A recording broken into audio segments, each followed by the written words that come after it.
pick up the dead. This is a nightmare. Enough about nightmares. You've got to be on your way before the ash is out for breakfast. Look alive, girl. You'll never be hired looking cow-eyed.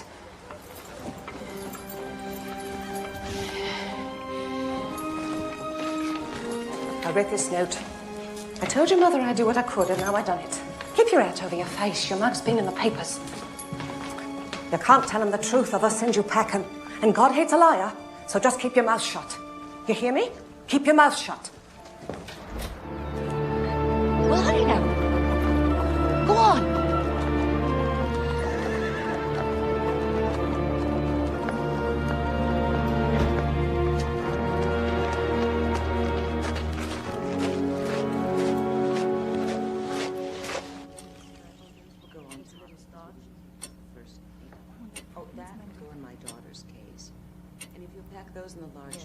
Can't you talk? Lorraine, of course she can talk. Will you let me eat sweets? Lorraine? She gets far too many sweets as it is. Her father cannot say no. Will you paint with me and read me stories? Well, of course she will, won't you, Alice? Oh, yes, Mom. Has Trevor got one of his famous smiles for Alice? Our nanny walked out on us. Well, not quite, but she did leave us in a pickle. We need to find a replacement quickly. We're going on a big boat. That's right, dear. Tomorrow we get on a big boat for New York. Would you like Alice to come with us? I don't know. Well, of course you do. What about you, Trevor? Do you like Alice? Maybe you should hold him. I'd like him to get used to you before we sail.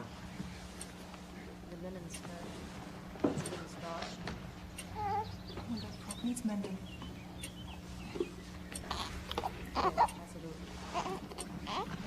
You're supposed to hold his head. The note said that you've had experience with babies. I mean, that's imperative. Oh, yes, Mom. I got experience. I love children. I was just nervous, that's all. Oh, well, there's no need to be nervous around us. We're just regular people. The most important thing is that you give our children loving care. Oh, my heavens. What a lucky girl you are. We're going to be sailing on the Titanic. Is the crew in order? Oh, it's a fine bunch, sir. I know quite a few of them. Most come from the same neighborhood here in Southampton, but these 900 men never sailed together as a crew before, so there's a bit of confusion. Still, all in all, they're as proud a bunch as I've ever seen. Indeed, to serve aboard this vessel. Also, Captain, well, to serve under you. Well, thank you, Mr. Lowe. There's always a bit of apprehension on a maiden voyage, but I have the greatest faith in all of my officers and men, including yourself, sir. Now, I'm afraid I must face the most perilous part of the voyage, meeting all of those reporters. We have here the largest movable man-made structure in the world. A super ship, if you will. 11 stories high, 5 city blocks long. A boat this big, it has to be slower than the Lusitania. Does the Lusitania have a library, a swimming pool, Turkish bath, offering luxury, a colossal showcase? And I can assure you, young man, that this ship will give the Lusitania a run for her money. Is it your vision, Mr. Ismay, or the owner's? Well, in all fairness to J.P. Morgan, may I remind you that my father founded the White Star Line. And now I, as managing director, intend to bring it into the 20th century. Ah, here he is. Captain. Captain Smith, is it true you're retiring after this voyage? That's true. Will you be writing a book about your adventures? Well, it'll be a very short book, I'm afraid. I haven't had much adventure. What about wrecks, accidents? Well, there've been winter squalls and storms and fog, but I've never had any adventure worth writing about. Certainly not recording for posterity. I'm afraid that I enjoy uneventful sea voyages. Like the one you're embarking on, sir. Exactly. Shipbuilding has become such an art now that a disaster is unthinkable. My job has become... effortless. Thank you. Effortless. Now, gentlemen, may I point out the dining room? Oh, yes. For your information, we are stocked with £75,000 of fresh meat, £11,000 of fresh fish, £1,120 of marmalades and jams, and, of course, stock of the finest libations, cognac... Oh, one moment. Yes, Sandeman Port, 1870. Very good. Thank you. And we have... not there. Those chairs should go on the private promenade outside. They should be a darker green. They will be repainted before the next sailing. You can be sure of that. We have seen to every detail. What about lifeboats? We have complied with the statutes of the British Board of Trade. But, gentlemen, we have here the largest, most beautiful, and technically perfect ship in the history of mankind. We're not going to need lifeboats. I thank you for your attention. And now, First Officer Murdoch here will take you on a short tour of the bridge. Good day to you. Good day, thank you. This way, gentlemen.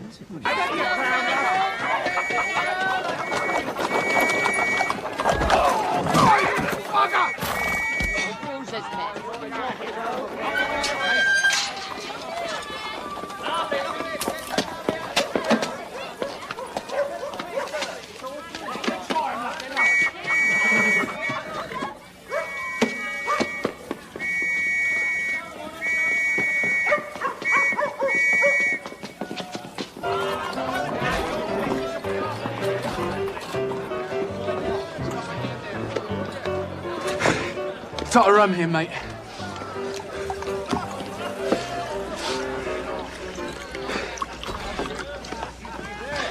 Here, take me Kaplan. Keep your head and your booze and your wits about you.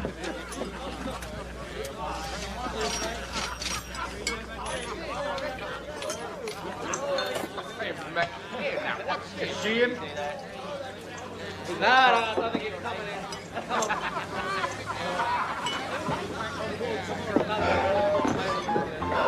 You in trouble, lad? Nothing serious, thank you. Drinks on me, chaps.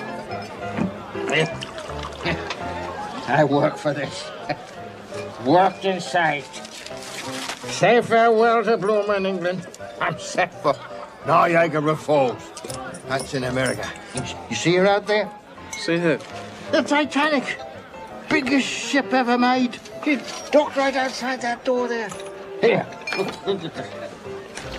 See that? It's me ticket to a new life, eh? No more coal dust for Miriam Dickey.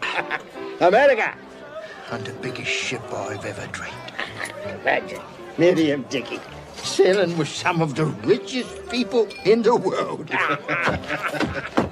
Well, you're right about that. John Jacob Astor himself will be on that boat. That's a fact. All the money and jewels on board. Priceless paintings. A thief could have himself a high old time. Do you ever see a diamond tiara? Can't say I have. Of course, the trick is getting the booty off the boat. Strings of pearls. Oh, yes, sir. A thief could have himself a grand old time. I'll be calling it a day. Man's got to get his sleep. Hey, I owe you one. No. Just the tiara.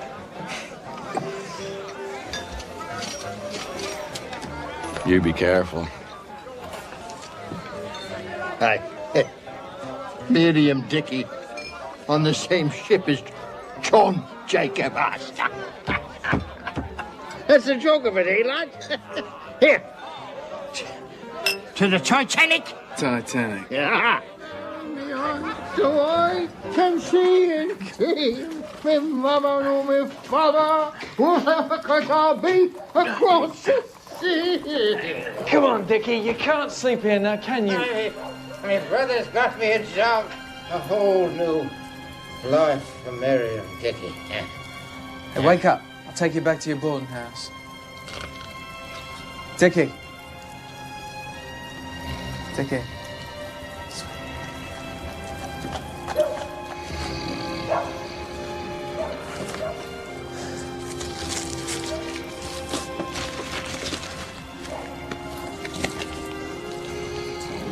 Titanic. Emma, thanks it is to you, Mr. Dickey. Maybe I'll say goodbye to bloomin' England myself.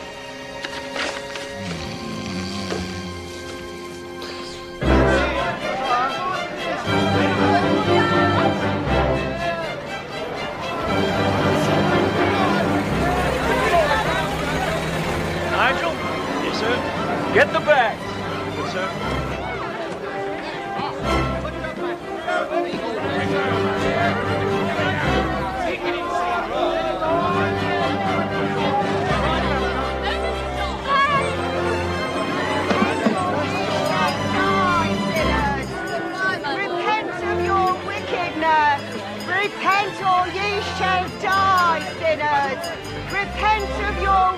nurse. I hear shrieks and cries and moaning. You shall sink in the dark waters and never be heard of again. Mrs. Paradox. Isabella. We're both going on the Titanic. It must be fate. I don't believe in fate, Mr. Park. Please excuse me. The death shall cover thee. Thou shalt sink deep in the ocean like a stone. Yes, miss. Ludvigsen? Ludvigsen. A lovely little lady travelling alone, are you? She's a convert, travelling with the group. My husband here is Black Billy Jack, and he's big enough to take you on, and a few more like you. So don't go bullying us because of our religion. We're no simps. No, Clorinda. I be a blacksmith, sir. That's where my nickname comes from, not from my nature. Excuse me, I'm looking for the men's quarters. Well, look what the cat dragged in. I don't think I caught your name, chum. Miriam Dickey. Dickey, you say? Well, Mr. Dickey, I don't suppose you'll be travelling with these converts. No, travelling alone. Well, run along then, chum. I'll catch up with you later. Miss Ludvigsen, if you'll step this way, the steward down the corridor will give you a cabin, Mr. and Mrs. Jack. All the little Jacks. I'm told we'll have crisp nights, but clear skies straight across. By Mr. Park. Henry, good to see you, Henry. Well, likewise, I'm sure, sir. You will see many familiar faces. Many of the regulars have joined us, sir. Mr. Wynne Park, across the hall from you, real gentleman. I have crossed the Atlantic 6 times with him. Generous man, if you know what I mean. I must ask for another stateroom. Mrs. Paradine, this one is exquisite. Every detail is... Please see what you can arrange. Mrs. Paradine, everything is booked solid. It's impossible. I can't stay here. Please, any room at all, just far from this one. Yes, of course. Thank you.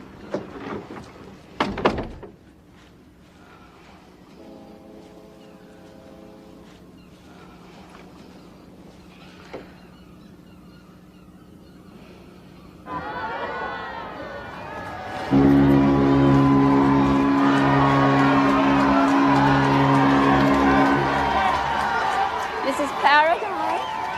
Excuse me. Oh, poor darling. We heard that you were in London.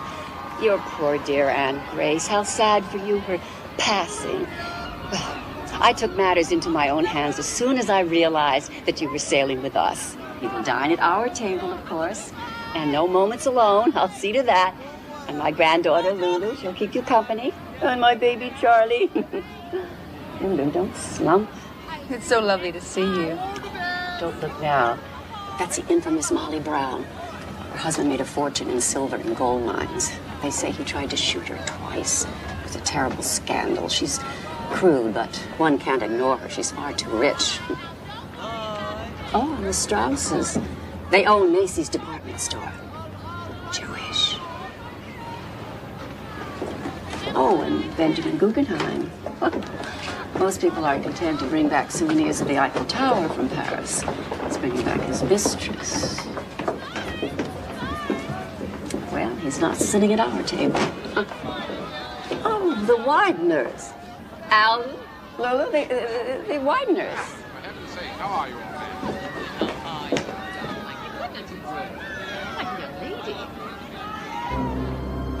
Tugs all fast.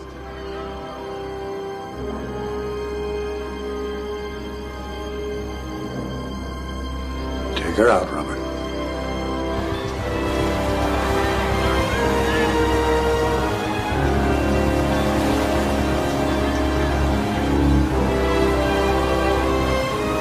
When do we get on the boat, Mommy? We're on the boat, darling. It's like a hotel to me. See? See there, little darling? Wave to all the people. Goodbye to England. Goodbye, England. Here! Up in Rome! Up in Rome! Here! Here! We lied! We can't do this to Miriam Dickey!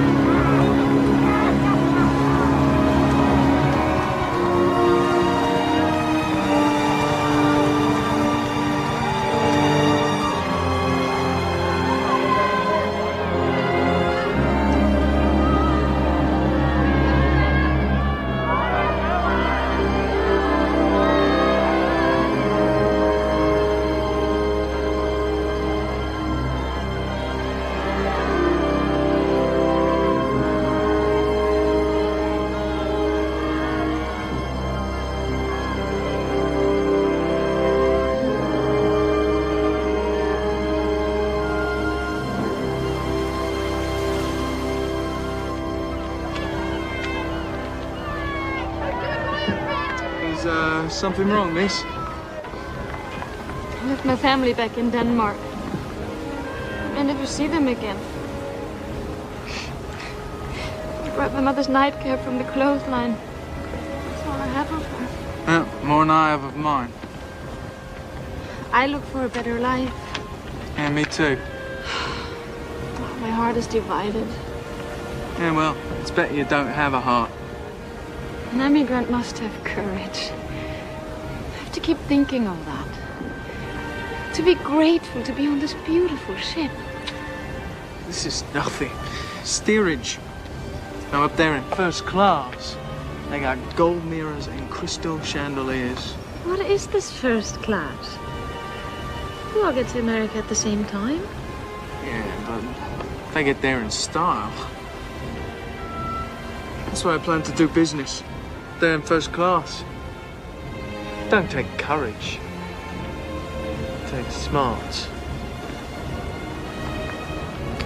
Throw that bit of raggedy cap away. Let go of the past.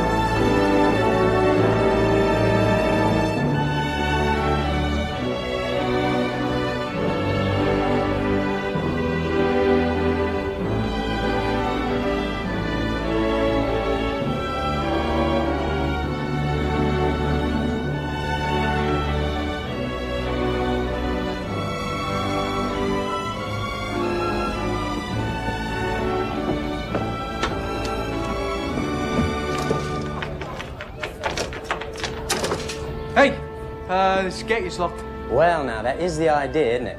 Steerage can't mingle amongst the other passengers. Why? Yank immigration laws on account of infectious diseases. Well, I'm not asking you to kiss me. Just let me through. Not about to lose my stripes on the first day out. I just want to look around. Hey, nobody will know the difference. In that suit. What's wrong with my bloody suit? I gave my love a cherry, what had no stone. Come on, let's go. I gave my love a chicken. Trevor's cold, Alice. Please, it's cold out here. I gave my love a It's night, Alice. Trevor needs his supper. You're supposed to take care of us. Stop whining. Stop whining. Stop whining.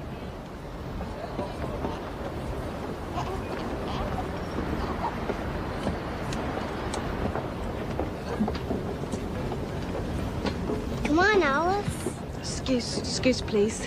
These children. Did you see Mrs. Astor? Mrs. Astor? Mrs. John Jacob Astor. You don't know who John Jacob Astor is? The richest man in the world? I think I know you. Were you in Cairo last month with the Hendersons' baby? I've never been to Cairo. Mrs. Astor! You're pale. Catch cold. And in your condition. It's chilly out here. We can't be too careful. You're right, Miss Miller. I keep telling my wife that. Now promise me you will eat a good dinner. They say our body needs these things they've discovered called vitamins. She eats like a bird, you know. She's eating for two now and she's not getting her vitamins. Just a few more moments, John, please, before we have to walk into the dining room. Have to be calm and regal when they all start to gossip. Come, my dear. Mr. Astor, Mrs. Astor. Mother Foley, the Astors. I should think they would be dining in their stateroom. I mean, the nerve. They must have boarded at Cherbourg. Mr. Astor is a frequent passenger on the White Star Line. Not with her. I know the real Mrs. Astor, the first Mrs. Astor. They say she's expecting. Well, she can have a litter of little Astors, but she will never be accepted in polite society. Ah, to hell with polite society. They got each other and the U.S. Mint. Excuse me. Oh, Captain Smith. How may I assist you, madam? It's about Lulu. Your daughter. Actually, my granddaughter. We are always mistaken. Captain, I was wondering, perhaps you might know of some nice gentleman on board who might be of some company to Lulu. Someone dignified, substantial. Someone like yourself, only... Only younger. No, not younger. Lulu is so incomplete. An older man would be helpful. No, I meant someone... Well-to-do. Wealthier. Exactly. The trip to Europe was disastrous. All the men are foreigners. Fortune hunters. Well, I promise you, I will keep my eyes open. Thank you, Captain.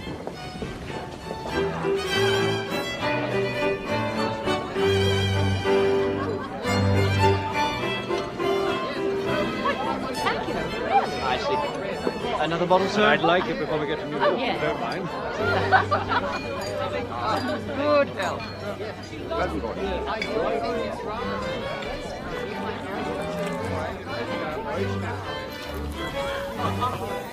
This is my third crossing with the captain, and last time I even sat at his table.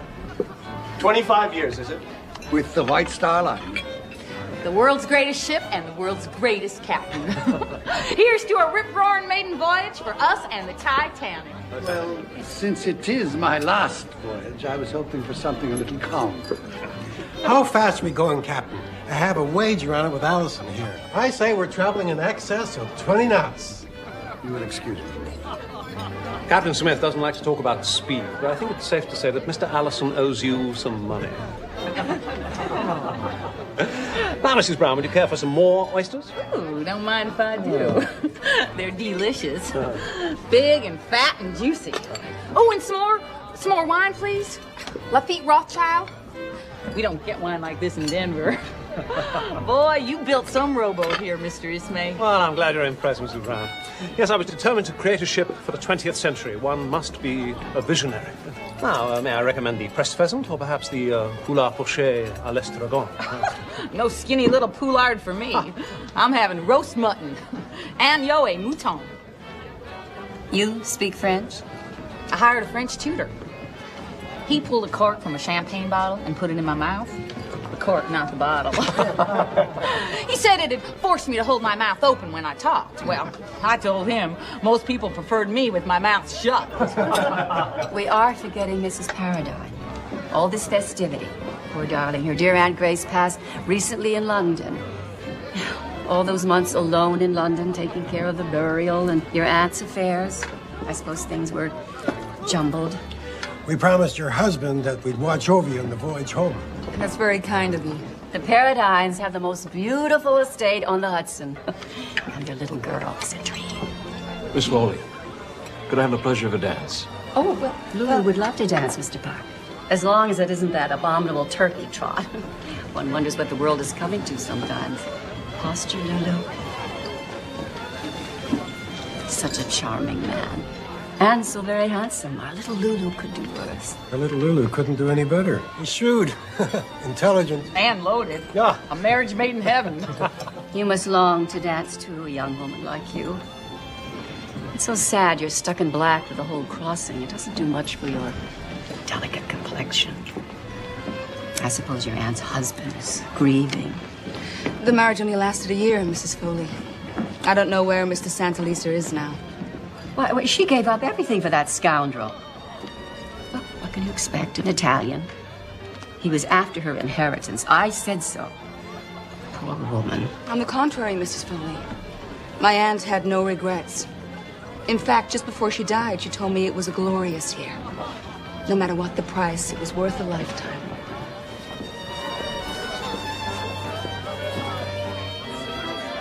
Would you excuse me? I have such a terrible headache. Oh, poor lady. Let me help you to your room. No, please continue with your dinner.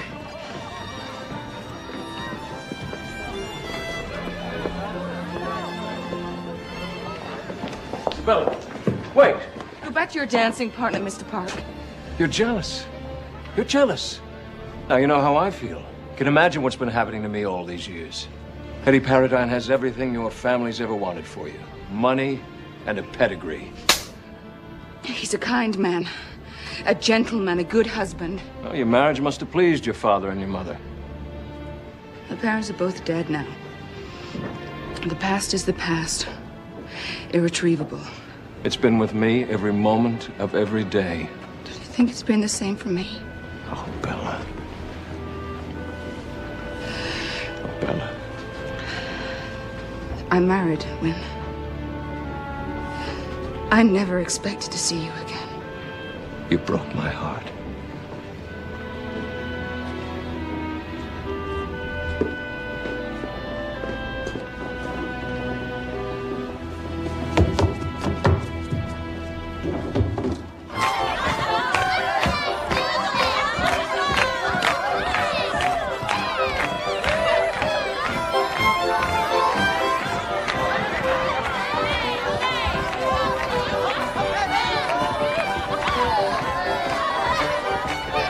What do you think of me brood?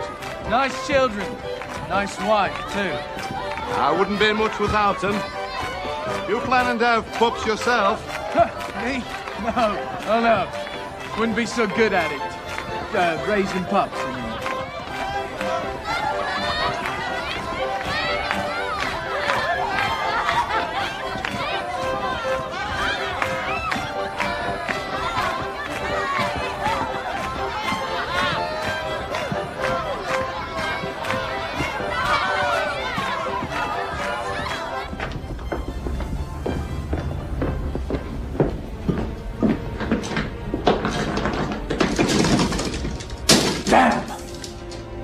Crew only.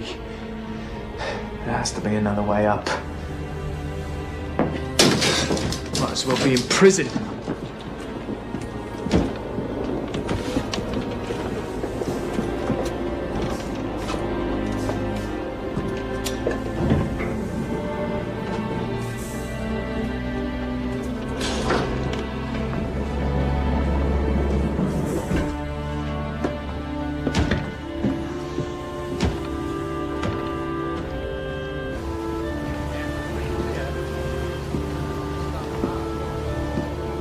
What's out there, Mr. Boxall? Looks like a freighter. Yes, sir. The Rappahannock on opposite course. She's morsing us. She's warning us of icebergs and heavy ice pack ahead. Where are the other binoculars? They only gave us one pair for the bridge. Mr. Boxall, I will not have my officers passing around one bloody pair of glasses. Now take the ones from the crow's nest. Lookouts won't like this. Huh? I'm not concerned with what they like. They'll manage well enough until we reach New York.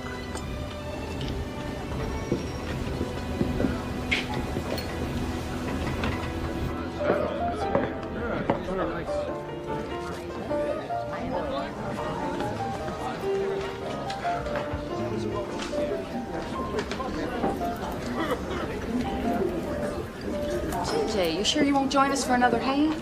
No, nightcap and then to bed. I promised my wife. I forgot. You're a newlywed.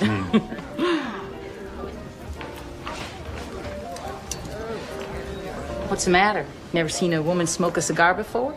No. I mean, not a lady anyway, not like you. Well, get used to it. Woman's emancipation. We can smoke cigars. We can tell you men how to run the world. Hell, we'll probably have a woman president in the next 100 years. Unfortunately, I don't think I'll be around to see that. Yeah, well, I hope I won't. Go buy you another drink. Some brew on me. Whatever he's drinking. I come into a bit of money recently. I'll share my good fortune. Well, thank you, young man. You down in your cups? No, you might say that. I've remarried recently. Well, that'll do it. No, I'm happily married. I'm only worried about the reception my new wife received tonight in the dining room. She's very young. People can be cruel. Yeah, well, bunch of stiffs, full of themselves and all their money. Some tugboat, eh? Yes, it's a thing of beauty. Have you been to America before? No, looking forward to it. I might go into a bit of business. You ever hear this chap called Max Sennett? Got himself a moving picture company. Calls it Keystone, up-and-coming sort of thing. Yeah. Let me give you a bit of advice. I always find investors for my project. It's better to use another fellow's money. Yeah, well, sir, I can drink to that. I believe in using the other fellow's money, too. Actually, thinking more about, acting in the Keystone Company. Might do a bit of Shakespeare. Well, I'm sure you'll do well in America. Whatever you decide at, young fella like yourself. Yeah, well, nice to meet you. Oh, clumsy, so sorry. My wife will think I'm a sot. I'll have this clean for you. I got connections in the laundry. Don't worry about it. Good evening to you, and I will watch for you in the moving pictures.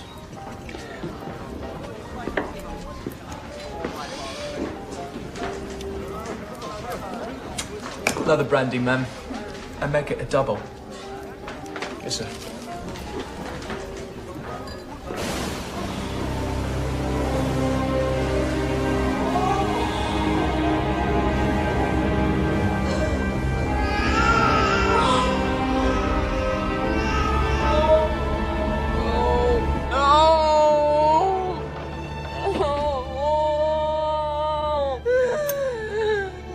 Alice, wake up. You're having a nightmare. My baby. He was dead in the water. It's only a dream, Alice. You don't have a baby, Alice. That's right, Lorraine. Now go back to sleep. Mummy's here, sweetness. We don't want to frighten the children now, do we? There was ice in a shipwreck and he was out there in the freezing water. Oh, dear, now the baby. Alice, please. There, honey. Oh. What is it? Bad dream, apparently. She's very nervous. His night garment's on backwards. We stop at Queenstown tomorrow. I think it's best for all of us if Alice gets off there in Ireland.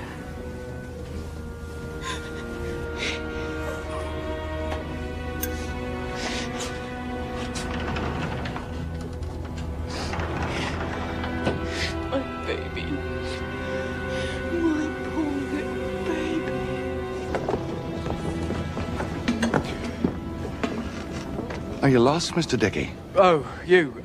Look, I know I'm not supposed to be up here, but an acquaintance of mine invited me up for a drink. No, son. Let me give you a piece of advice. Take it from your old dad. You're holding Mr. John Jacob Astor's billfold. I saw you left it in the bar. You didn't realize that now, did you, Mr. Dickey? John Jacob Astor? I don't know what you're talking about. I'm trying to be your friend here, son. Everybody needs a friend. I told you. You put the bite on the great man himself. I just want to keep you out of trouble, that's all. Nice young chap like you.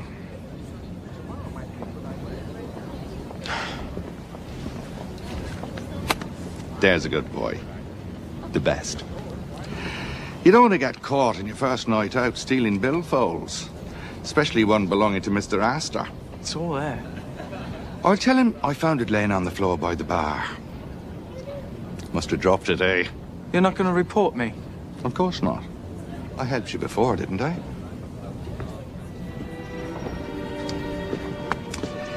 Time to be picking billfolds is the last night out. Men get all the moolah out of the safe. Now I'm sure we can work out something that'll be good for the both of us. You're a talented lad, you are. I can see that right away. Quick and slick with your hands, you are. What's your name, son? Your real name? Well, it don't really matter now, does it? Don't be so prickly. I can't help if I worry a bit about the real Mr. Merriam Dickey. You didn't axe the fella, did you? Of course not. He passed out. Drunk. Drunk as a skunk, eh, Dickey? I can see you and I are going to get along really well.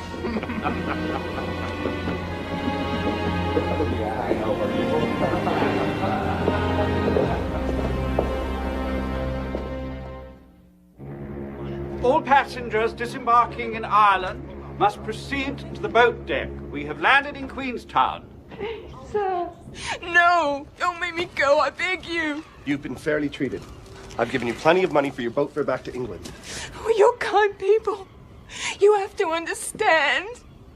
I'm just a young girl alone in the world. Please, miss. You've upset my wife. All this talk about your baby. I couldn't help it. See, I had a baby what died. Your baby died. Where's your husband? He's no husband, sir. Anyway, he ran off. I can't go back to England. Don't cry. Will you promise to keep these things to yourself? It would only upset my wife. Yes, sir. I promise. It would also help if you could get through the children's supper without spilling soup. I've been nervous, but I'll do better now. If I give you this chance, you won't let me down? My word, sir. I give you my word. And I thank you for the opportunity to stay on the ship. I do, sir. I thank my lucky stars.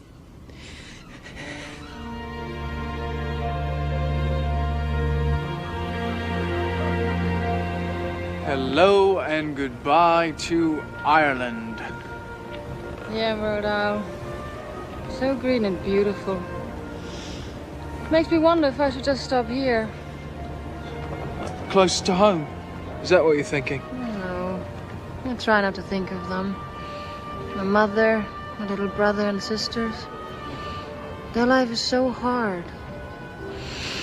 I try to think of the future only, like you. No, not like me. You don't want to be like me. Anyway, you'll send for your family someday. Yes. How do you know that? You don't know me. I know that you're good. Good person. Maybe the only good person I've ever known.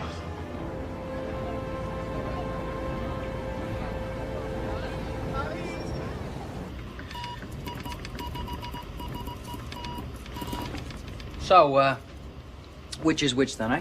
Oh, green's where I've been, yellow's where I want to go. Right. You know, Phillips, you're probably the only bloke who took the ad seriously.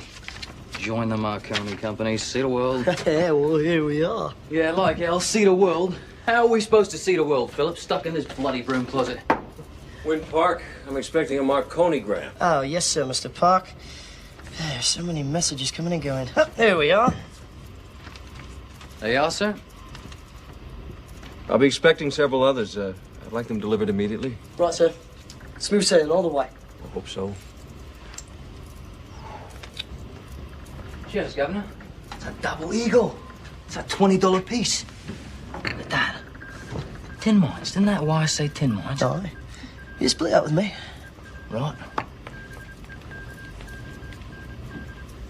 Aye.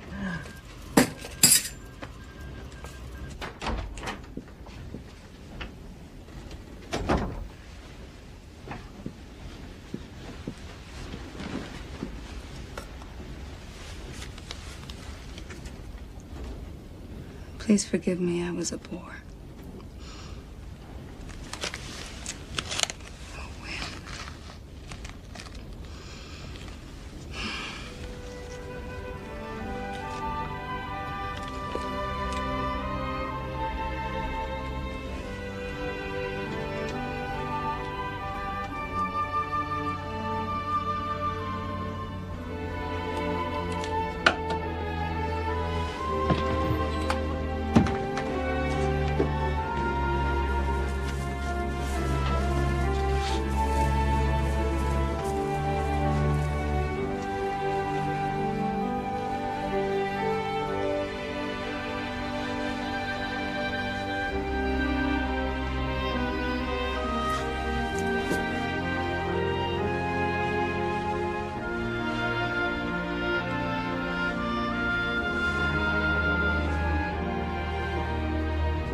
A red dress. Do you see that? A red dress. It can't be. She's in mourning. She appears to have recovered. Palm Duchess. Where I come from, we call a spud a spud. She's not sitting here. I won't have it. This is a disgrace. Hazel. Well, it's only been a few months since her Aunt Grace passed away. She ought to show some respect, even though her aunt was fast. Mrs. Paradine, you feeling better? I am, Mr. Ismay. Thank you. I feel queasy. Miss Park? Oh, he had urgent business. I understand the Bolivian government has given them permission to open some tin mines. That's dangerous. That Zapata fellow? That's Mexico, my dear. It's the same thing. Oh, here he is. I knew he wouldn't disappoint us. Evening. I'm sorry I'm late. So it's mining, is it? Takes perseverance. Me and my man, we never gave up when others did. Our little Johnny mine turned out to be the richest gold vein in the world. Of course, it didn't exactly buy us happiness. Well, money doesn't always get us what we want. You unlucky in love, Mr. Park?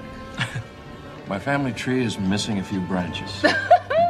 I set out to prove to a young lady's parents that I was worthy of her. And she married someone else. Mr. Park, you could have any woman in the world. Except the one I want. You'll be going there, Mr. Park, to Bolivia? Yes. As soon as we land in New York. Oh, you can come to our Lulu's birthday party. I mean, 1 little week. The Bolivian government can wait. Mrs. Paradine. Will you tango? I thought you'd never ask, Mr. Park. My dear, are you forgetting you are in mourning? I've mourned enough.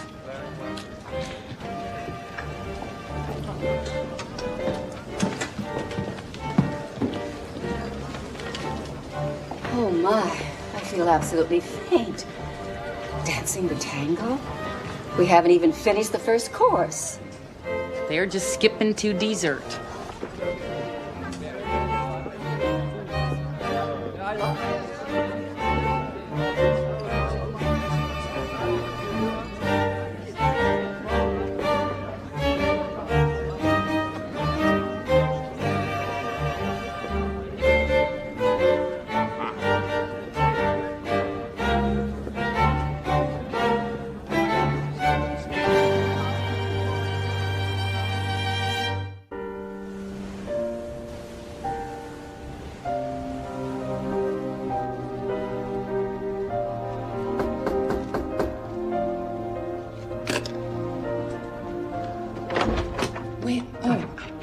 Ma'am? Excuse me, I thought Mr. Park. Oh, I believe you went up for an early breakfast.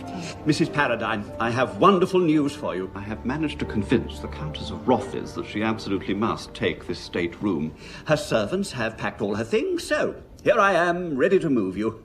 Move me? Well, you weren't happy in this suite, and it's my job to make you happy. Oh, yes. Well, that won't be necessary. I'm quite happy here now. Yes, but I've arranged for it. The Countess of Rothes. It took a great deal of maneuvering. I've changed my mind. I'm completely comfortable here. Thank you. Yes, but what do I tell the Countess of Rothes?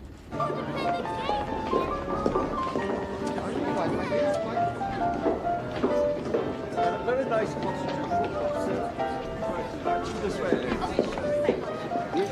Very small. I slept like a baby last night.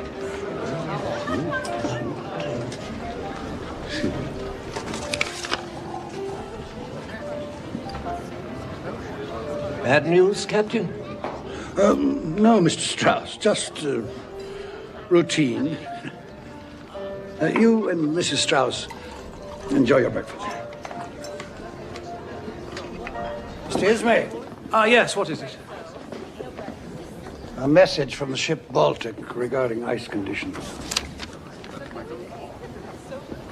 I'm told that you've been discussing operation of the ship with my crew. Yes, with regard to our speed. Certainly within my prerogative as chairman. Things are running smoothly. The machinery is bearing the test. The boilers are running well. The ship is steady. And with power to spare, we can beat the Olympics record and be in New York on Tuesday. I see absolutely no purpose in arriving a day early. Yes, and I see no purpose in meandering. Keeping to a schedule devised for inferior vessels. But there are basic safety procedures nonetheless. I want the ship to perform to its full potential. In future, if there's any discussion about the operation of the ship, it must be cleared with me first. This may be my last crossing, and I am still the captain.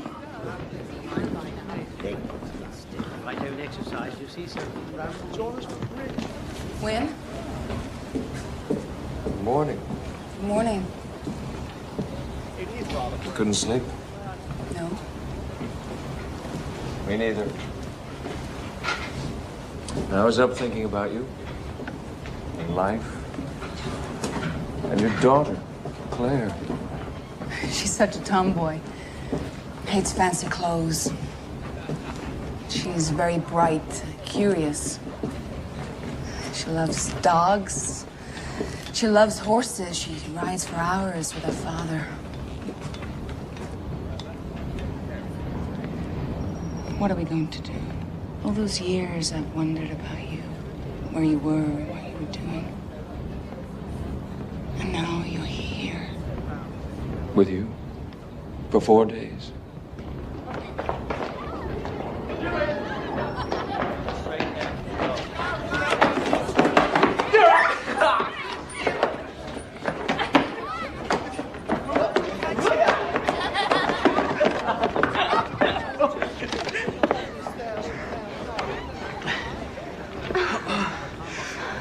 Osa, what are you going to do in America? I'm going to Minnesota with the other convert to build a new life. I want to do good in this world, Mr. Dickey. Do good? I want to be a teacher or a nurse. Have children of my own and raise them to be good souls and to help their fellow men. Like Mrs. Jack teaches her children. The Jacks have been so kind to me. What's your dream? My dream? You have a dream. I can see it in your eyes. You know something, Osa? I do have a dream. Have you ever seen one of those moving pictures? Moving pictures? Yeah, I saw one at a carnival peep show once. I put my eye to the hole in the box, and there was people in there. Moving. Oh, I mean, there wasn't really in there, but it was like they was. There was this beauty, Mary Pickford. Oh, that's my dream. Mary Pickford? No, not her. I mean, my dream is to be a part of it. Part of the moving pictures. Well, then you must work for it to make it happen. No, stupid pipe dream. Anyway, you could be in the moving pictures. I mean, you're much prettier than Mary Pickford. Moving pictures sound nice. But I'm not looking for pictures in a box. What are you looking for? God.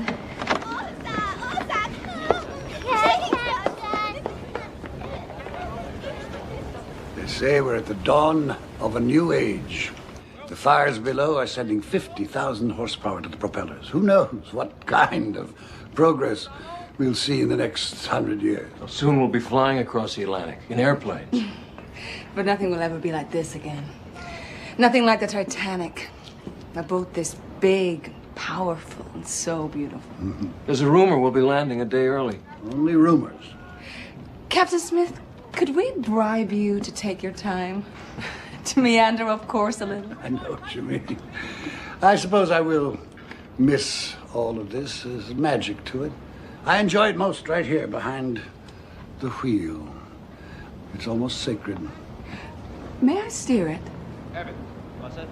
Moving next section west, please. Oh, you're right. It is magical. Good. I can feel the power beneath my feet. Are you sure that you know the way to New York? No, I don't. Maybe I'll just turn it around and go back to England. How does that sound?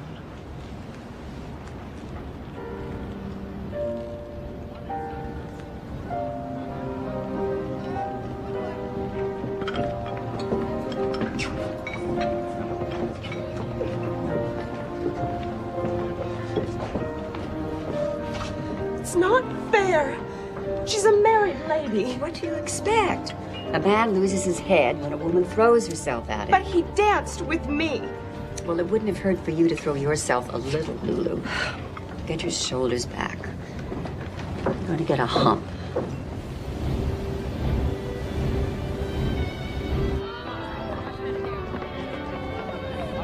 Most of them don't bother to leave their jewels with the purser. They want to wear them. Come on, I'll show you. Hey.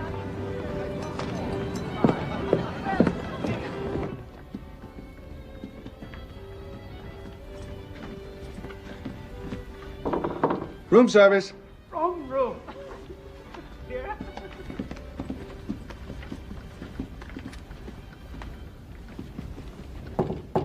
Room service.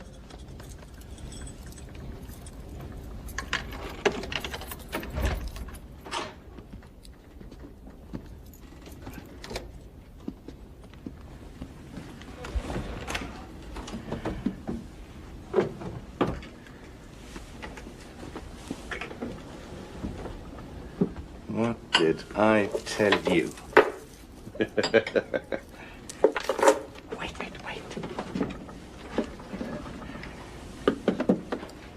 Looky here. What do you say? A diamond tiara. Go ahead. Try it on for size.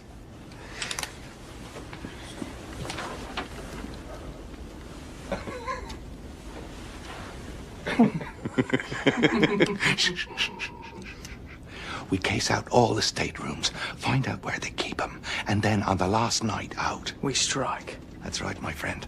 There'll be confusion in the morning. How do we get it off the boat? The loot never leaves the ship. Mr. Astor's loo. In the plumbing. Look, we lay low and go about our business until the ship is fitted out ready to sail again.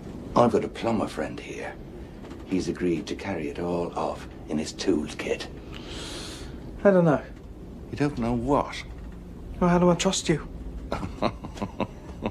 Is that my buddy? Trust me. How do you know I wouldn't turn you in this minute if I got the urge? Hey, don't try to blackmail me. I could tell him a few things myself.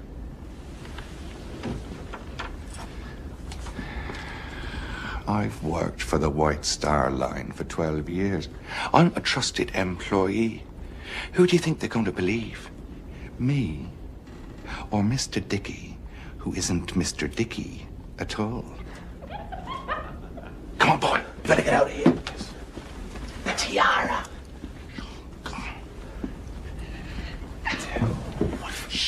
I was playing the piano. Yes, you were. You were playing. I was watching from the hallway waiting for your father. Wrong door.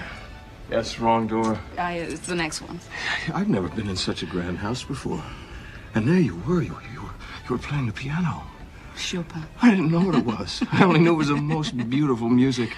And the sun was coming through the windows and everything was golden. The sun, you, the dress. Dressing gown. And it was yellow, it wasn't golden. Anyway, the door was supposed to have been closed. Oh, yeah.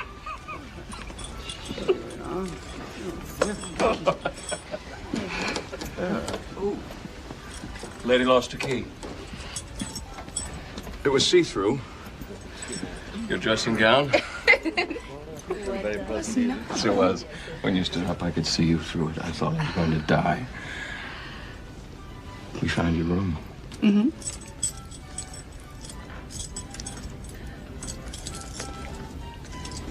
Well, can you get the key in the lock? Can you? I'm trying. Can you get the key in the lock? Can you?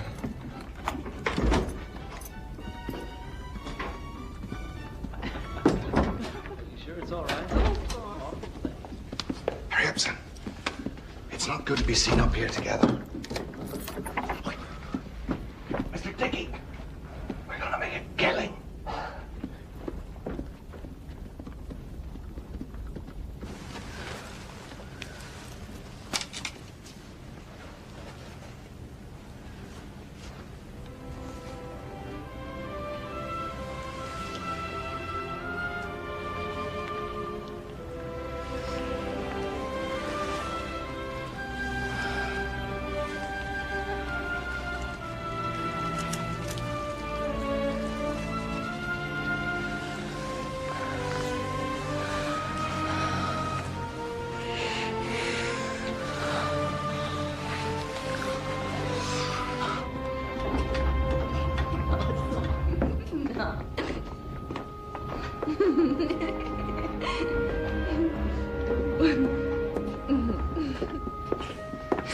Look at you. Where have you been? Yeah, first class. Hobnobbing with the rich folk. A real dandy, all right. Only Mary Pickle could see you now. Pickford. Mary Pickford. You look beautiful. That Osa, men aren't supposed to look beautiful. Why? Take me word, I'm not beautiful, not in any way. You are beautiful to me.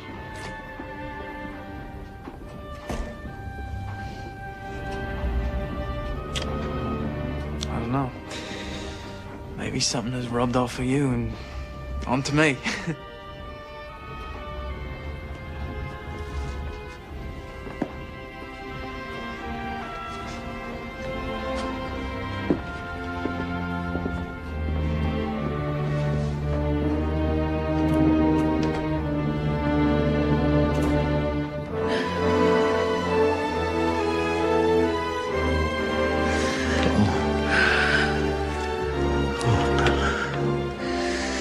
I didn't want to remember this.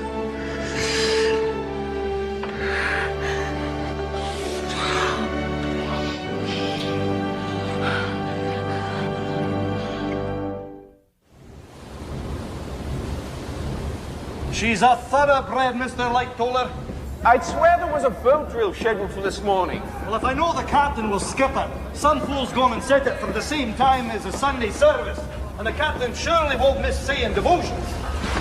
Chief Bell! Here, Mr. Chairman. Don't look so shocked, Mr. Lightoller. I frequently check in the boiler rooms. Tell me, how many boilers are currently lit? 24 of the 29 are in service. That's 80%, is it? 84. And the propellers are at 75 revolutions per minute. And our speed? 21.5 knots, sir. Have the men light 2 additional boilers? I've no orders from the captain. You have my orders, Chief. I want us at 22.5 knots by noon. Carry on.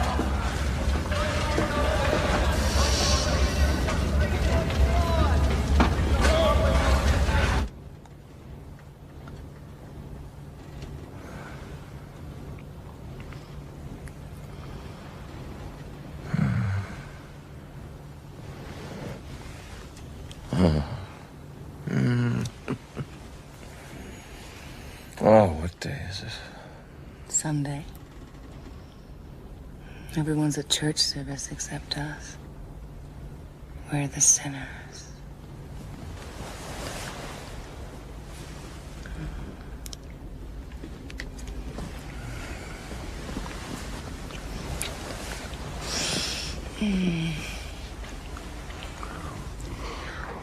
You knew I was sailing on the Titanic, didn't you?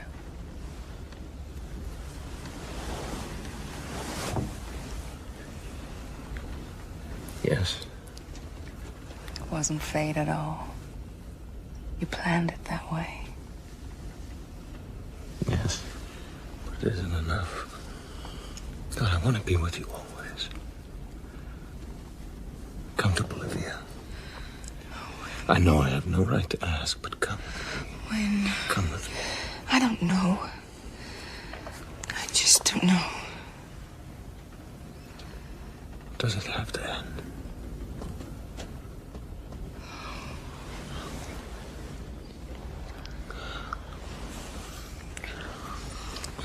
They that go down to the sea in ships, that do business in the great waters, they cry out to the Lord in their trouble, and he bringeth them out of their distresses.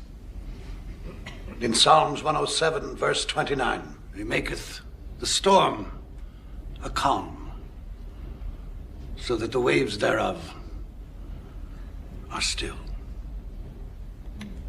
So he bringeth them unto their desired haven. Oh, that men would praise the Lord for his goodness. Amen. Amen.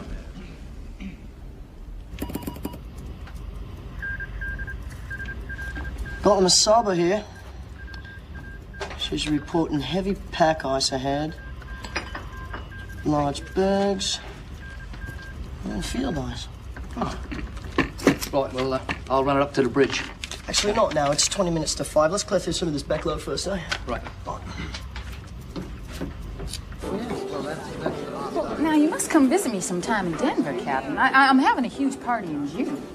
Well, I suspect that in June I should be in Hampstead making up for all the gardening I've been missing for the last 40 years. I'd like to spend a little time with my wife and daughter.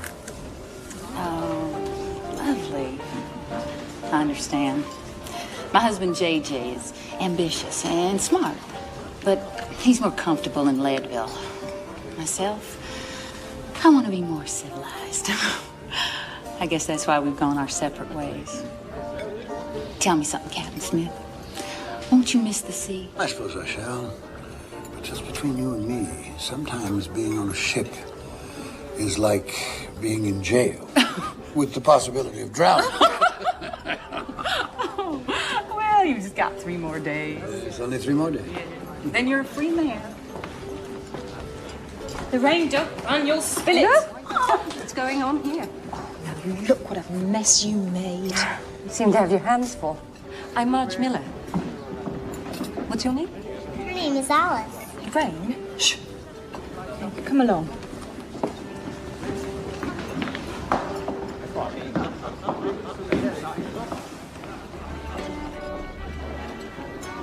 Mrs. Paradigm. Hello. You look happy. I am. I think I am. Mrs. Astor? Oh, please call me Madeline. Madeline, may I talk to you? I feel like I'm going to burst. Of course. Shall we?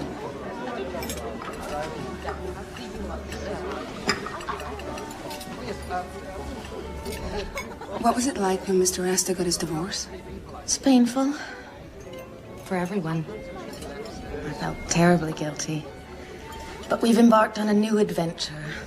I try not to look back. Are you contemplating divorce? I have a young daughter. I could never leave my daughter. Oh, but surely you could arrange something with your husband. He would never let her go. I couldn't hurt him either. In a way, I feel indebted to him. He helped me at a terrible time in my life. He was my knight in shining armor. You're in love with Mr. Park, aren't you? Yes. I have loved him for many years. These things seem like they can never work out, but somehow they do. Life is so short, Isabella. There's hardly any time, is there?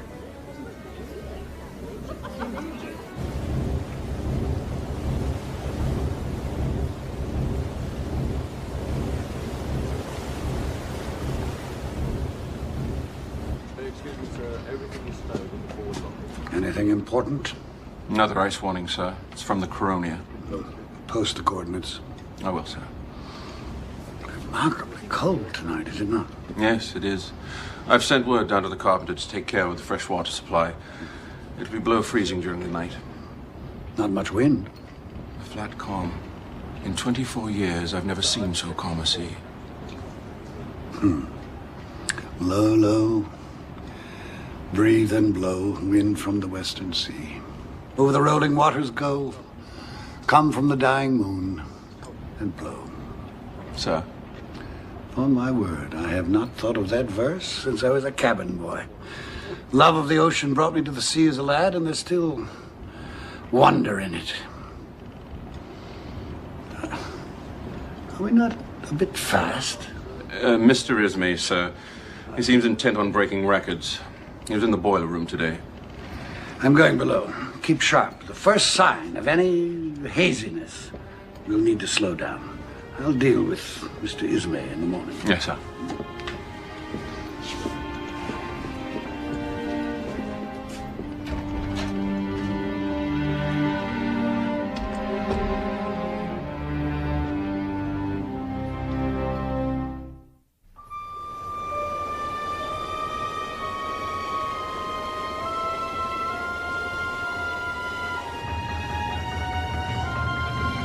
Captain Lord.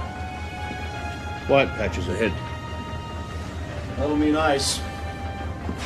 Stop the engines! Stoke down the boilers! We're all in position for the night.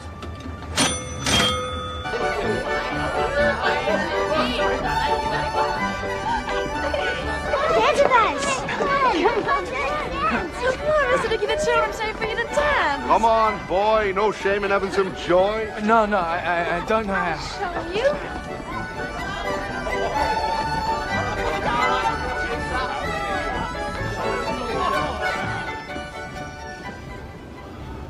Right now, upstairs, the wine is flowing, the jewels are sparkling.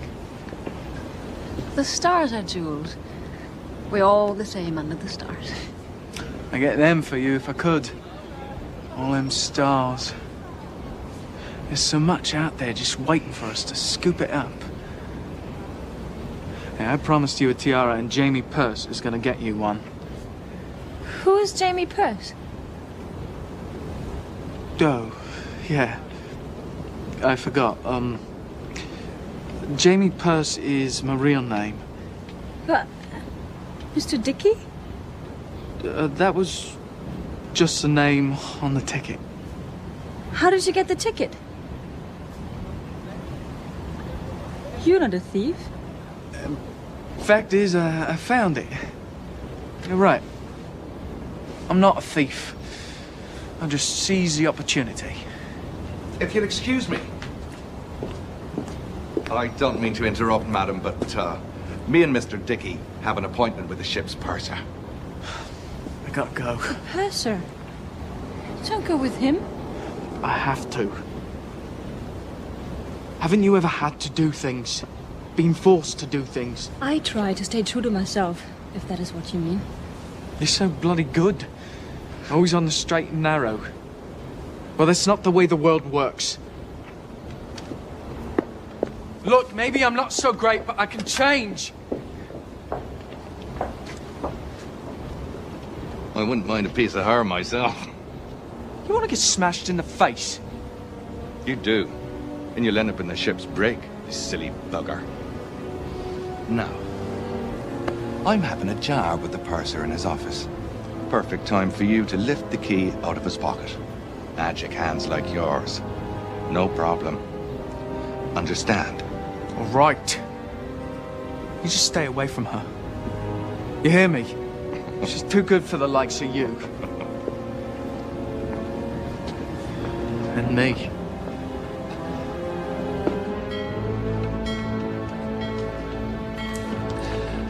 Four bells. 10 o'clock. Ocean's as smooth as a mill pond. Water's like oil. I was saying the same to the captain. He left word to be called if conditions become doubtful. Good night, Mr. Murdoch. Yes, right. Good night, Mr. Lighton.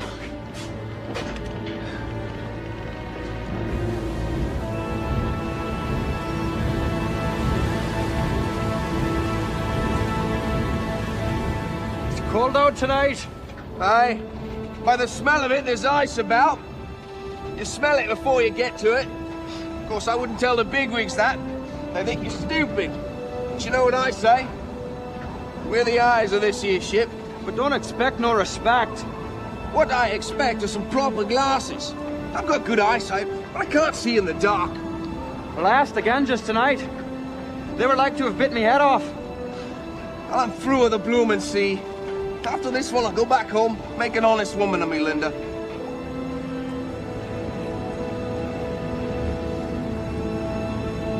There's a ship off the southeast.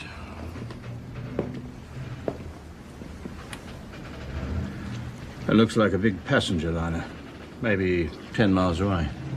No, she's something like ourselves. A small freighter. Not that far. Any other ships in the vicinity? The closest one's the Titanic. Can't be the Titanic. She's closer to us in size. That must be a freighter or a fishing boat.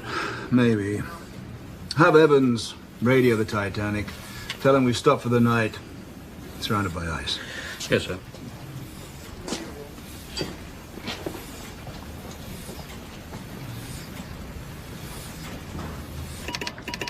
Phillips? We'll never get through all these. Yes, Mom. I wish to send a wire. Right then. Address at the top.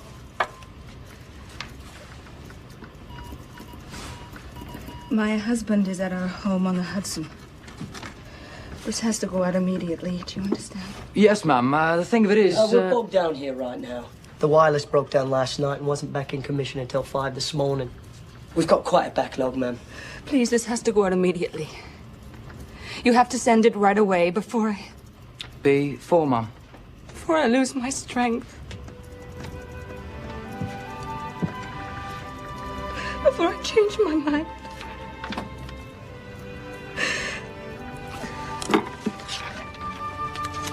Please, just send it.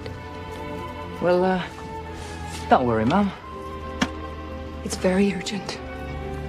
Promise me. We'll do the best we can, eh?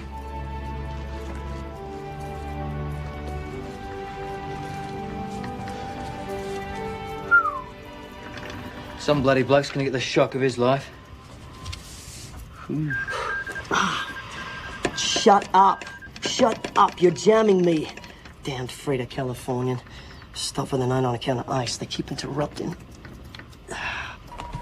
Bloody Titanic wants me to shut up? Well, the same to you, Buckle. I gotta get Mrs. Paradine's message out. Poor lady.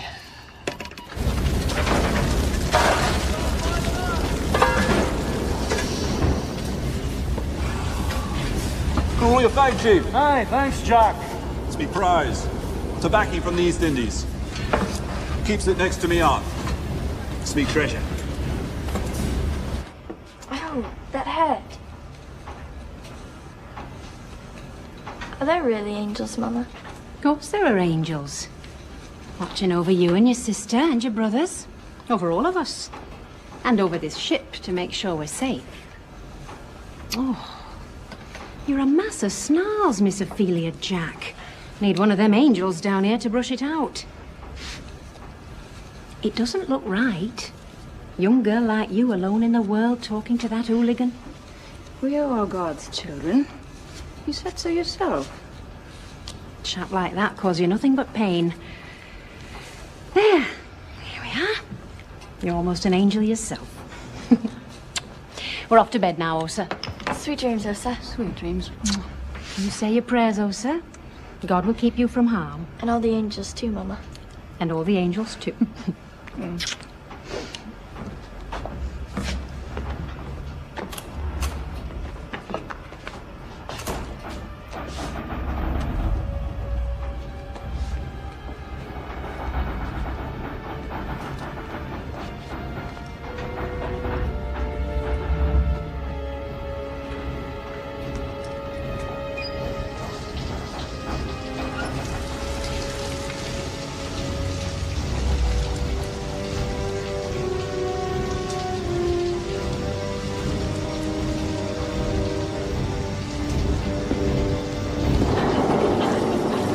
Hello, miss. What? No, what are you doing? Your boyfriend's not around to protect you, right? Let me go! No, thank you, let me go.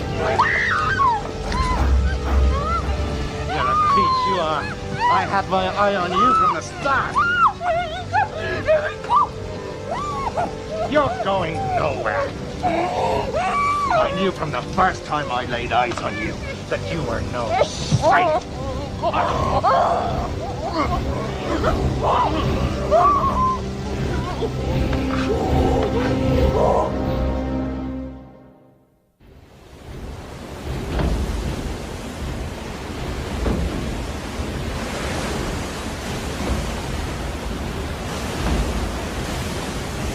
$22.5 knots.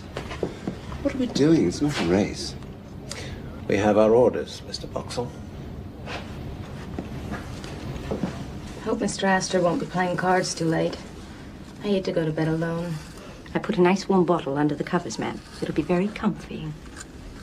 Finished? Mm-hmm. I was talking to the Allisons, Nanny. Such a strange bird she is. I've been racking my brain trying to remember where I know her from. Her name is Alice. That's what the little girl said. Alice.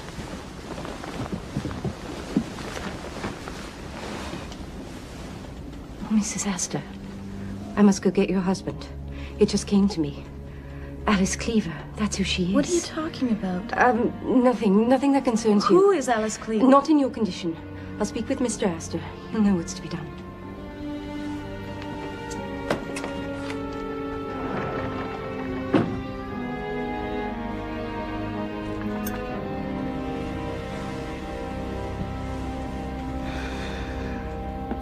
You boys keep playing like this, you're gonna pay for my trip.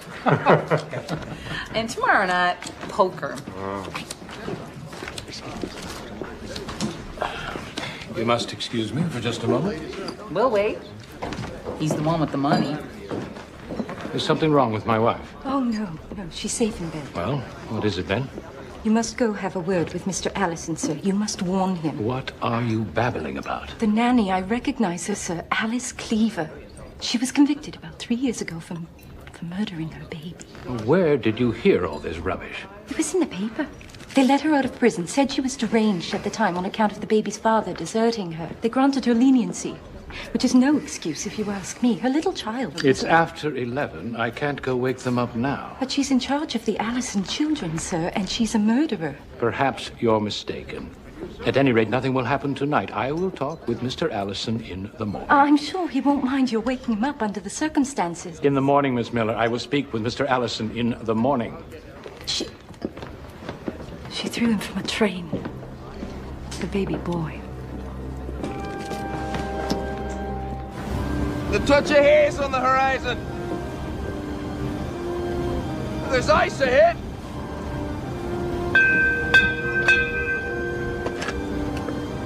Is someone there? Yes, what do you see? Ice! Dead ahead! A berg less than a mile away! Thank you. Iceberg right ahead. Hard to starboard, Mr. Hitchens. Hard to starboard. Helm is hard over, sir. Full speed astern.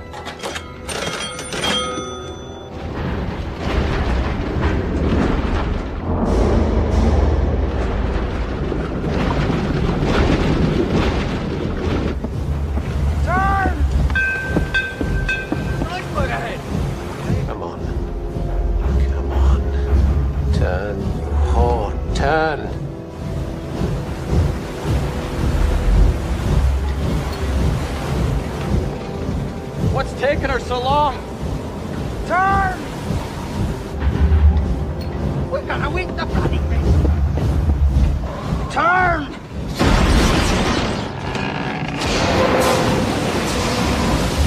We did it, man! Oh no!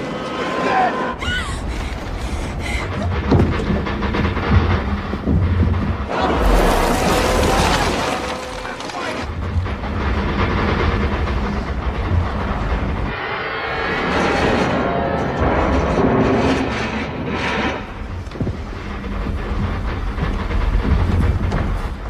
What was that?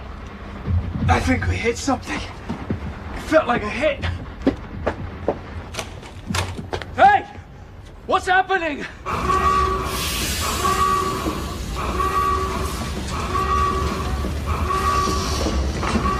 Stop it up now! Move! Quickly! Alice, we can't allow water into the boiler!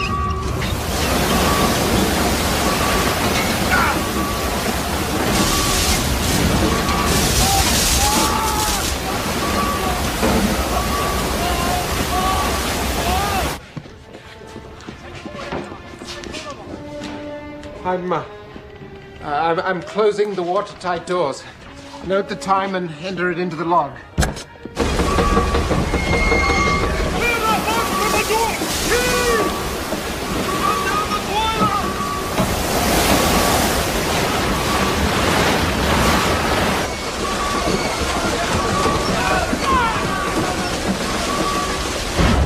Captain on the bridge. We've struck something, Mr. Murdoch. An iceberg, sir. I hard starboard and ran the engines full astern, but it was too close. I'm afraid she's hit it. Dearest God. I closed the watertight doors, rung the warning bell. Sir, do you hear me? Impossible. This cannot have happened.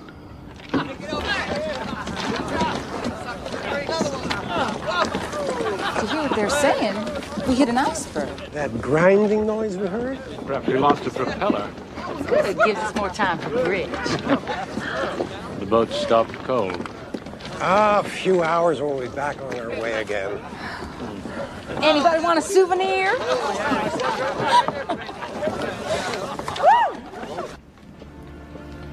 Isabella. Did you see it? The iceberg? I've done a terrible thing. What? I sent Eddie a wireless. Yes. I can't give you up. I won't.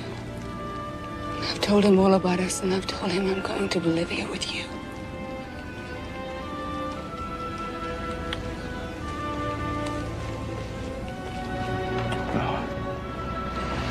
Oh, Bella.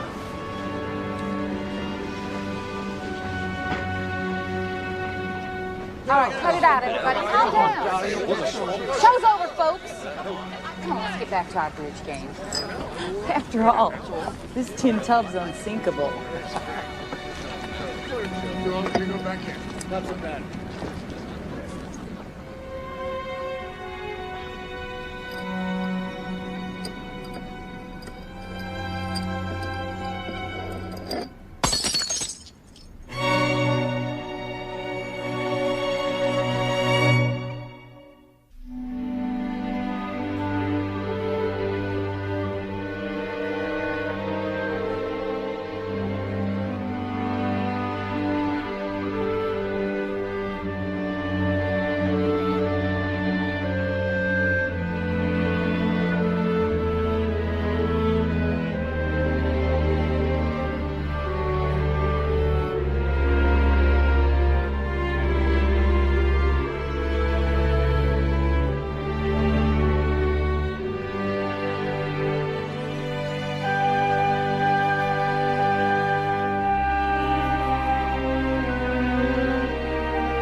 Stop it!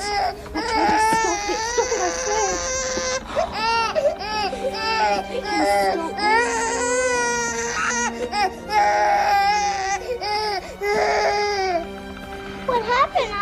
What happened?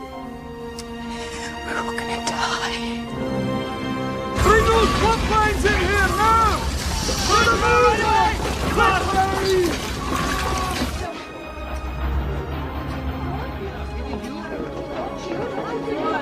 The lads down below say they got water in the rooms. You can't take that seriously. Somebody's making it up. Yeah, well, I'm not waiting around to find out. Where you going? I'm going up. Up out of the damp, thank you.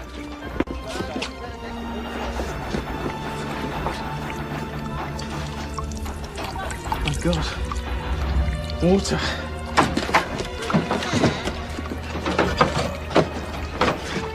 There's blooming water coming in!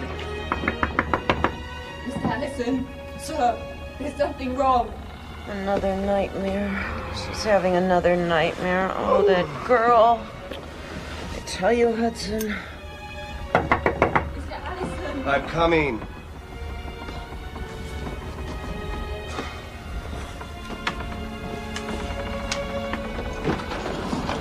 The baby. What about the baby? There was this scraping sound and it woke him up and I got him quiet, but some kind of trouble with the boat, sir. The engines have stopped. You hear that, Hudson? I hope you're satisfied. We've probably stopped for the night because of ice. There's nothing to be concerned about. We hit something, sir. I felt it. I felt it in my bones. It was like in my nightmares. Stop it, Alice. Now. I mean it. This boat's unsinkable. Nothing is wrong. Yes, sir.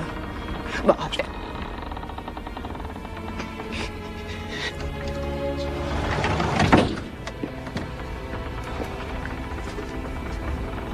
Too soft-hearted with that girl. When we arrive in New York, she goes.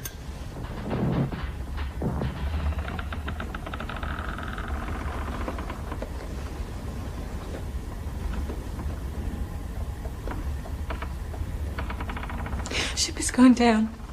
People screaming. Bodies floating in the water. Chairs. Tables. And a baby. A dead baby in a cold water. Nightdress round his head. I've seen it. She has taken damage along 300 feet of her starboard side. Oh, my God. You have broken one of the cardinal rules of safety. Never turn your broadside to danger. Had we struck the berg head-on, only one compartment would have been flooded. I thought I could avoid hitting the berg altogether, sir. Not only did you stop your engines, you reversed them. She would have turned much more quickly, the greater her forward motion. Yes, but the watertight doors were closed immediately after impact.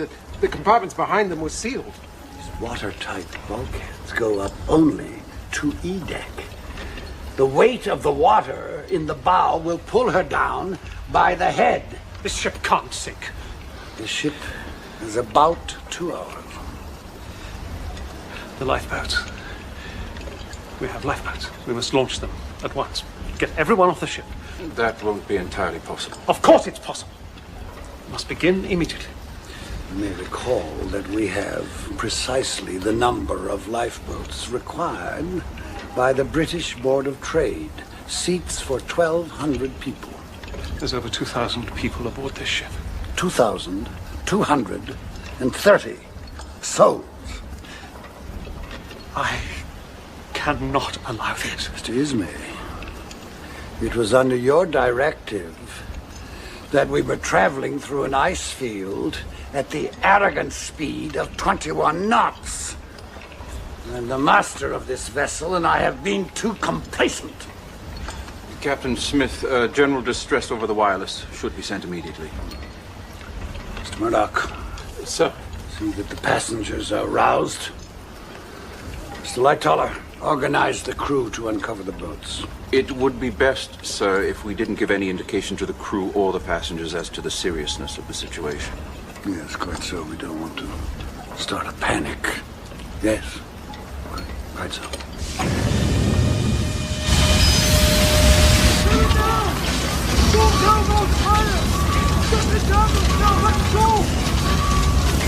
The captain requests all passengers to report to the main deck at once. Now, there's no cause for alarm. dress warmly, and please bring your life jacket. Please report to the main deck at once. Mr. Allison, sorry to disturb you, sir. What's going on? It's impossible to get a night's sleep. What is it? Captain requests all passengers to report to the main deck. Dress warmly. What is it? What did he say, Hudson? Just stay here. I'll go up on deck and find out what's going on. No, don't leave us here alone. Get a hold of yourself, Bess. I'll come right back. But he said to get dressed. I don't know what to do. I don't want to wake up the babies in the middle of the night. Perhaps you should get dressed? Oh, Hudson, then it's true. Alice was right. Calm down. Just get dressed. To be on the safe side. I don't know what to put on. What should I wear? I had on my black tweed this afternoon. Warm. Just dress warm. Alice, help me. What is that? They're releasing the excess pressure from the boilers. Please bring your life jacket. They're not actually going to put us in lifeboats, are they? No. But put on your life preservers just as precautionary measure. They're on top of your armoires. Dress as warm as you can, darling. Why? There's really no danger. Just do as they ask. Put on a few layers and a warm coat. I'll meet you upstairs in 10 minutes. Henry, what's the truth? I don't know any more than you do, sir. I'm just doing what they tell me.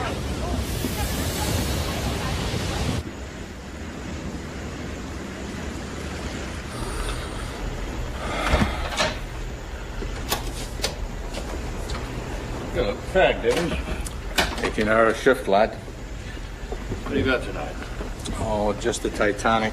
Sending up a batch of messages to keep pace. Could be interesting. Do you mind if I listen for a while? How about it? How's your Morse coming? I'm figuring out the odd letters. Even get the gist of it sometimes. Well, I'll see you in the AM.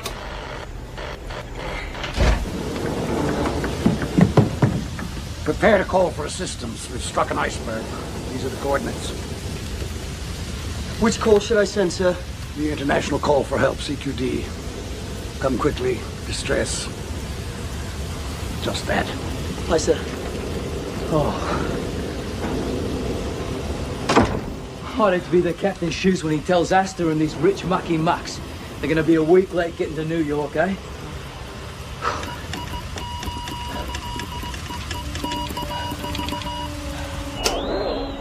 Power run out. Well, I'm too tired to wind it up tonight. I'll do it in the morning when I get more strength. Good night, mate.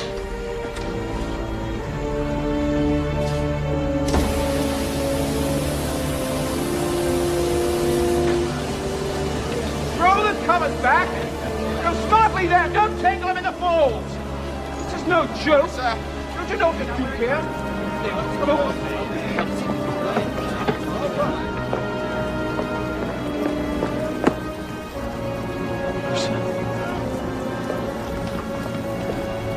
Is that you, Osa? Come on. Follow me. We've got to get up to the boat deck. Hey, what's the matter with you? Come on. What the bloody hell? Don't ask me questions. Ask nothing. Don't touch me. Look, Osa, I'm trying to help you. Calm down. I need man. I'm not just any man. Hey, look, I don't know what's happened, but you have to listen to me. You've got to come up with me to A-Deck where it's safe. My girl? There's Elsa! Look at this! I knew no good would come out of you. What have you done to her? I found her. I would never hurt her. Take the children down to the common room and find your father. She's been beaten. Lord knows what else. The crew come down here helping themselves, touching the girls and saying bad words. They think we're weak because we're people of God. Maybe they never heard of God's vengeance. But report this to the captain, I will. The captain don't quite have the time right now to be hearing complaints. Now's the moment, lad. It couldn't be better. I can't come now. She's hurt. Something's happened. I can't get it out of her. Let our people take care of her. We have work to do, you and I. Are you, coming then, Mr. Dickey?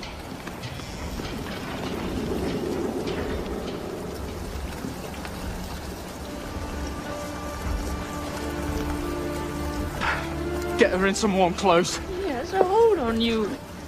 Look, I'll be back. Just stay with the Jacks. Stay with them until I get back. Where do we go? What do we do? Do you people understand anything? Go to the common area and wait for instructions. Come on! Watch out for her. I'll be back. You can't count on him. Not a man like that. Oh, my God. You're locking it? Just trying to keep things orderly. Looks like they're loading up the lifeboats. I never imagined this in my wildest dreams. People leave their staterooms in a panic. We go in and clean up after them. But what about the people down there? Come on. Time is money.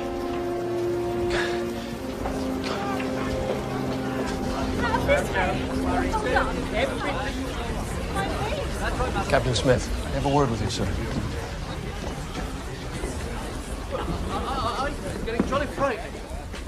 I'd appreciate a true appraisal of our situation. We've been damaged. Badly. How badly?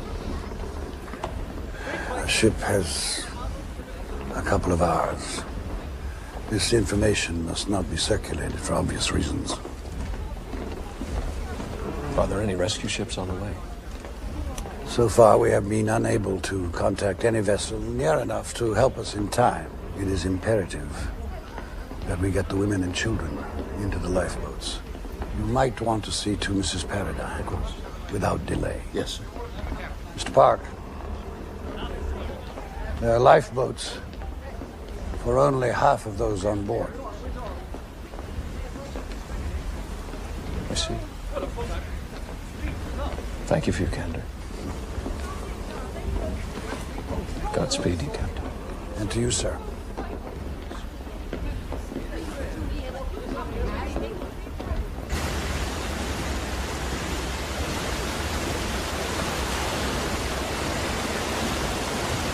We'll see you later.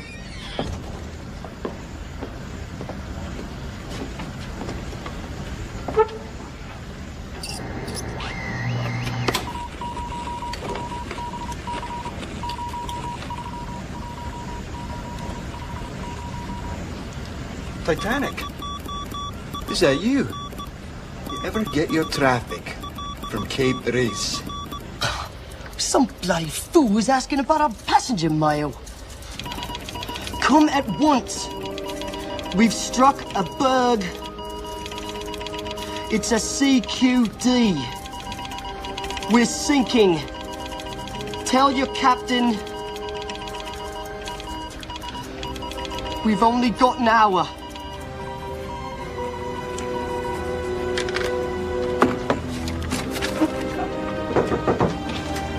What in the name of heaven? It's the Titanic, sir. She struck an iceberg. She'll sink within an hour. Dean, turn the ship around immediately. North-northwest. Aye, Captain. Are you certain of this message? Absolutely, sir. Folks will survive 20 minutes in this freezing water. Send word to Captain Smith we're coming fast as we can. Even at full steam, it'll take 4 hours to reach her.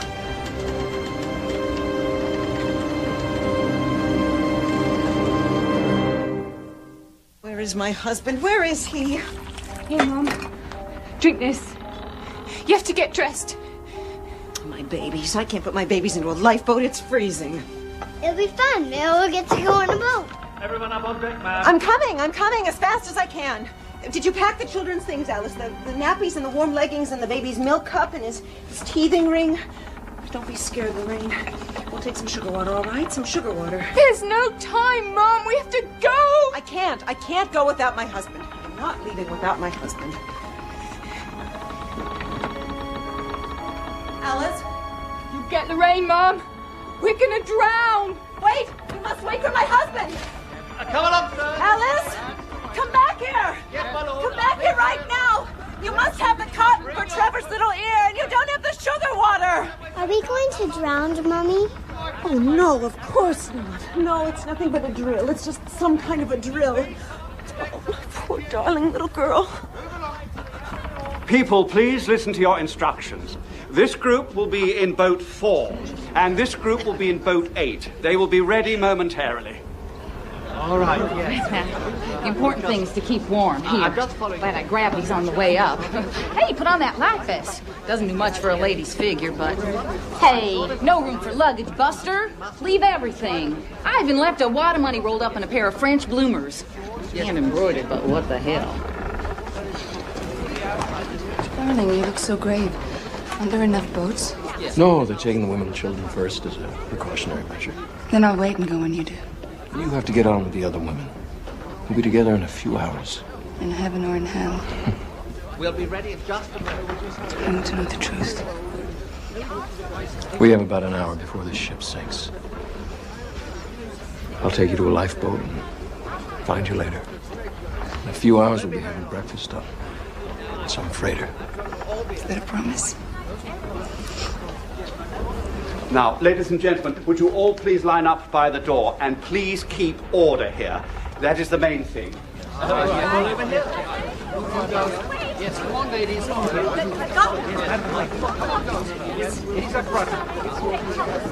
Do you know what this is about? Some minor damage. They're just taking precautions.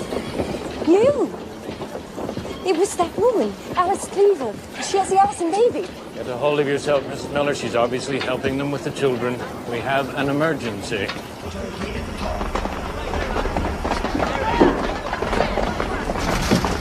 Locked! The bloody locked us up down here! Where are all the bloody stewards? Go back! Go back the way we come!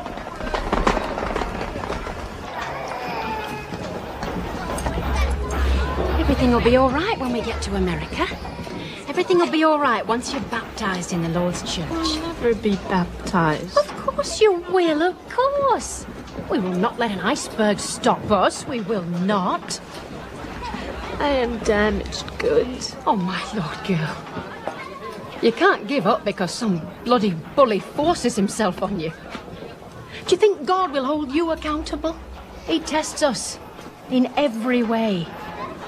Fight the good fight of faith. Do you think Clorinda Jack goes down with a whimper? Clorinda Jack goes down with a sword. Listen! The water's ankle deep in some of the cabins in the front. Nobody tells us what to do. Aye, we laid eyes on one of the stewards. He said an officer was coming. Well, where the hell is he? We're locked up down here. We must wait. Clorinda, play some music. Let's keep calm. Keep our spirits up. Show the children what courage is.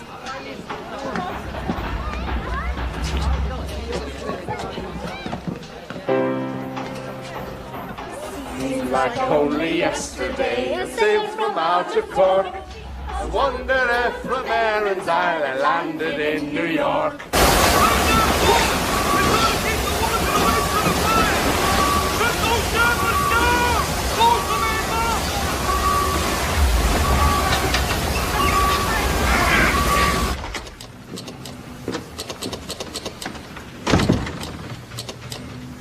Any response? No. The ship seems to have stopped for the night, like we had. Well, alert me of any changes.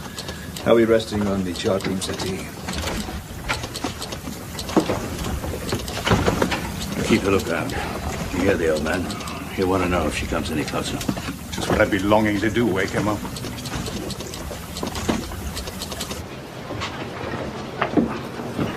Look what I found. It's so dark down there. It's so cold. Oh, it'll only be for a few hours. There's ships on the way here right now. It would just feel better if we were together. So would I. But the captain was adamant and I gave him my word. To Bolivia. We'll get there, won't we? Next year, we'll be sitting on our terrace in Paz, looking down on all the red tile roofs. With Claire, too. There's something I must tell you about Claire. I love her. Without even knowing her, I love her. Almost as much as I love her mother. Think of the stories we can tell her. We'll look back on this as a real adventure. It's got everything. Action. Danger. Romance. We'll brag about this to our grandchildren. Grandma and Grandpa were on the Titanic.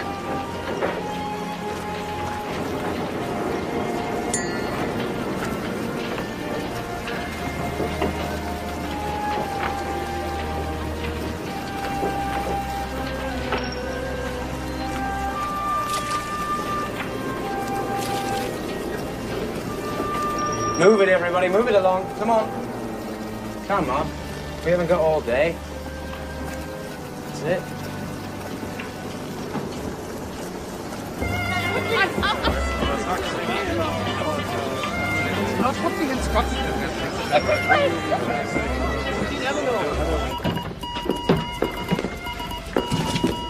Isn't that lovely? Music to drown by. So what's the happy news from the bridge? Oh, it looks grim, Phillips. We're sinking by the head. Yeah, they're gonna start loading folks in the lifeboat soon. So, any word from the Carpathia? Yeah, hours away, but still our best bet. I'm sending out the new signal, SOS. Oh, might be our last chance to use it, eh? Yeah, right. What a sorry sight that'll be, eh? I mean, the classiest ship ever built, towed down by a rust bucket.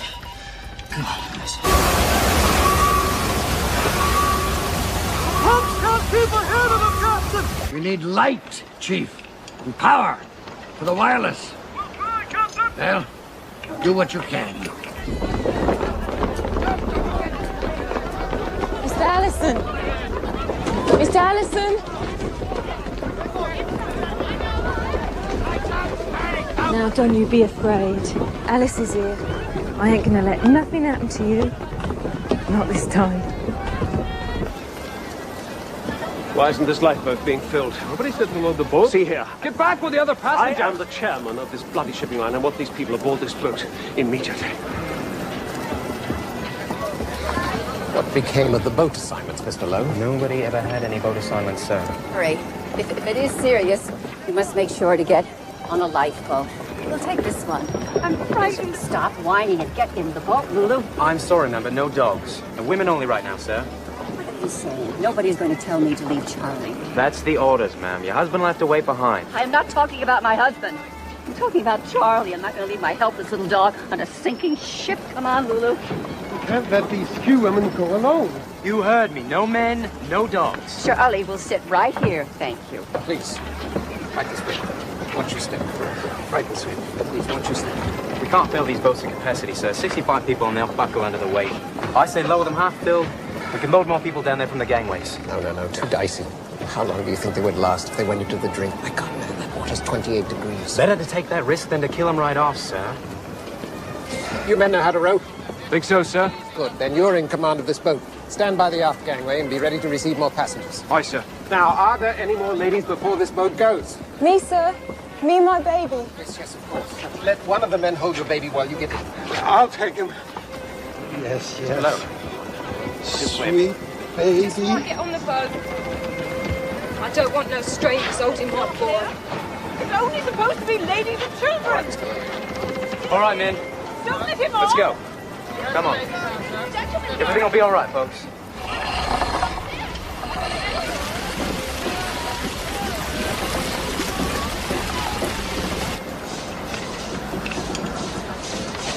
So we've spotted what looks like a steamer, maybe 10 miles off.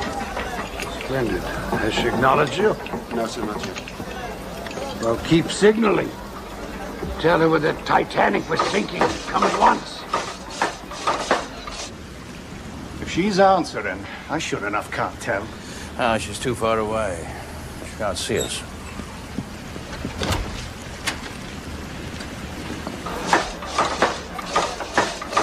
Any response, sir? No response. I thought I saw something, but it was only her masthead light flickering. Fire some rockets. Yes.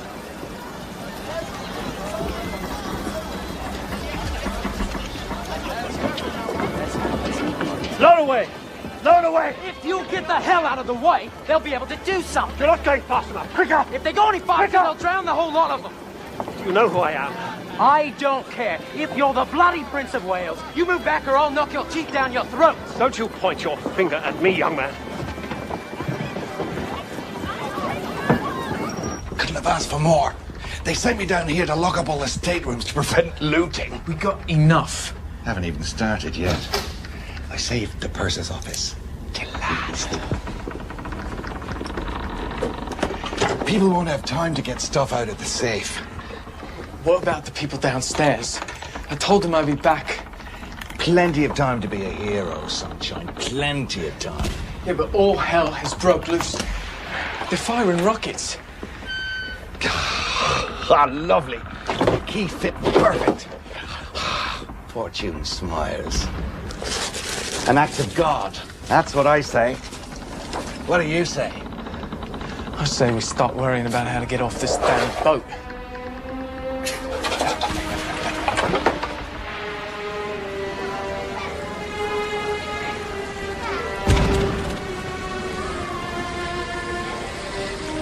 It's white. It's supposed to be red for distress. That's all we have, sir. I know. Keep firing them. Every 5 or 6 minutes. There are only 7 left in the crate. Then fire them all. Until they're gone. Have a look at her now.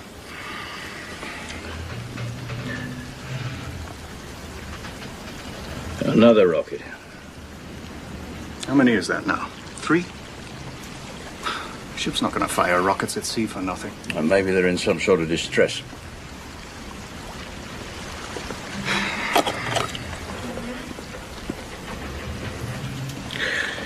Thanks, mate. So kind of you.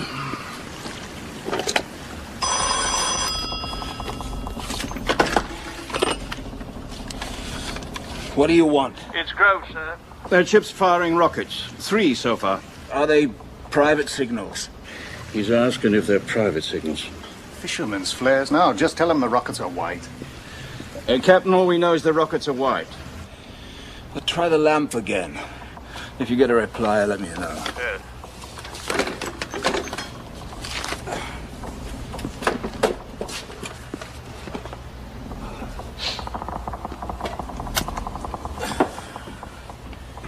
Get your coats. We have to hurry. Trevor, she took Trevor. Alice took him. What?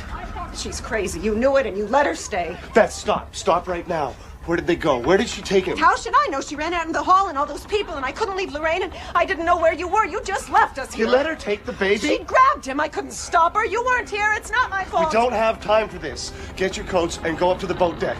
Where are you going? I'm going to find Trevor. I'll meet you up on the boat deck.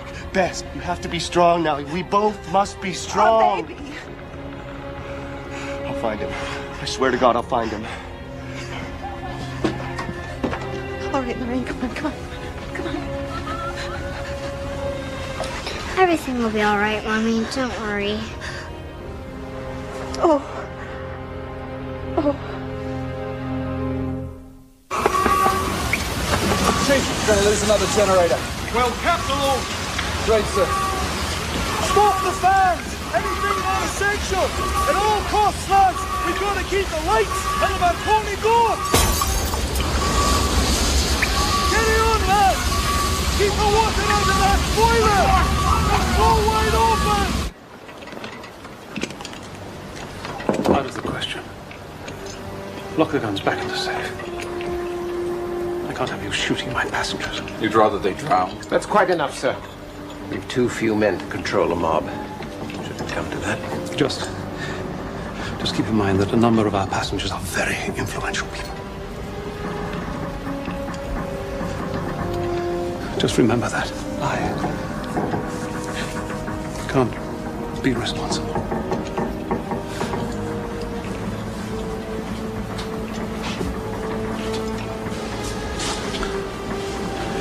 So don't offend anyone in first class by blowing their brains out. Mr. Lighthollow. Here. Take it.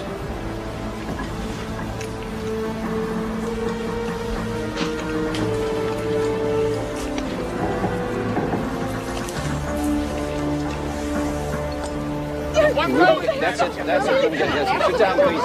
Don't be scared. These boys know what they're doing. That's right. You're going too. No. Come along. I'm going on good night. Don't take your hands off me. There we go. No! Nobody tells Molly Brown what to do. You rotten scrubs. Captain Smith's going to hear about this. Madam, still. Oh, you shut up. Stand alongside. We're ready to take on additional passengers.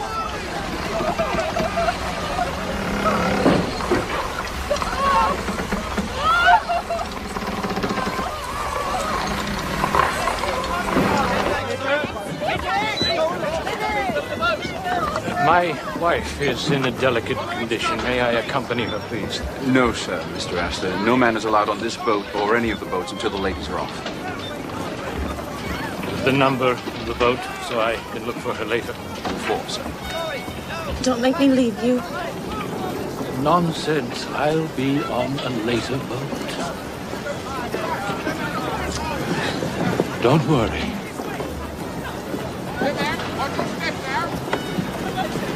Look after her, please. Oh, my life, Mr. Astor. Oh, my life. The boy cannot go. Of course he can go. He's only 13. Lost. No more boys! Here. No. Here, Sophia, take it. You'll need it. Ida, take your place. We've been living together for many years. Where you go, I go. I don't think anyone would object to an old gentleman like Mr. Strauss going with his wife. I won't go before the other men.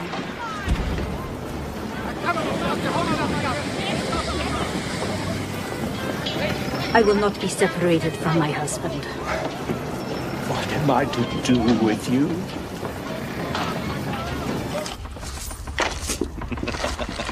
Will you look at this?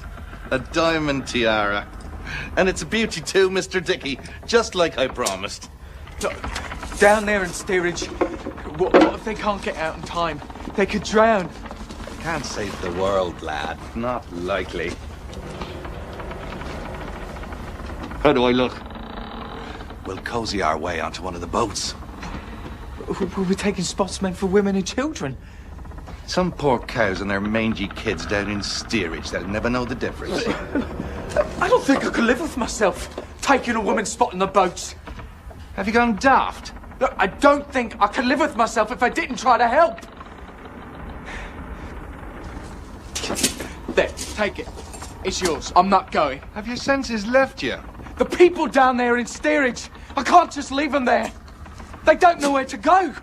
There's the Jacks and Osa.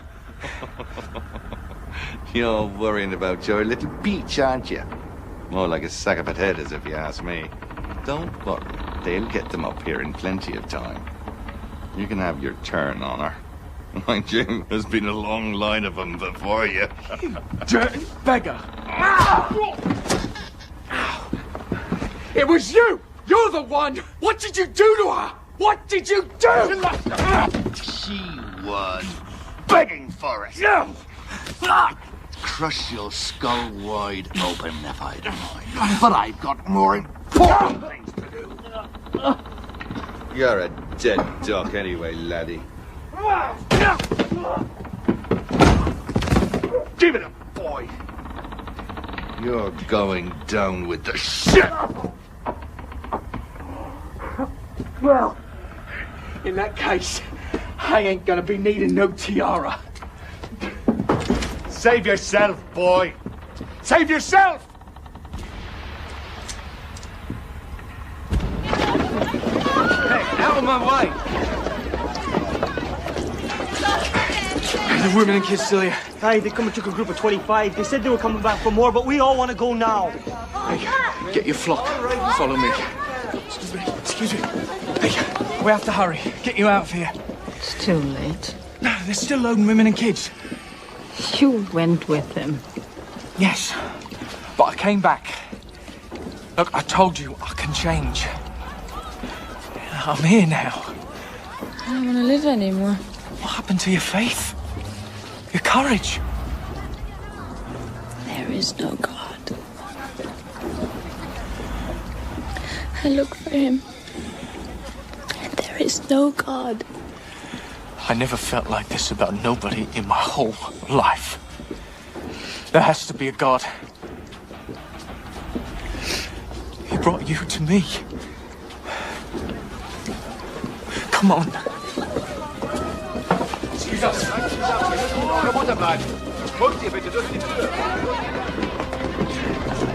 Hey, excuse me. Please, let us through. I can't open the gate without orders. My God, man. I've got to get this woman on a boat. Look at her. She's been hurt.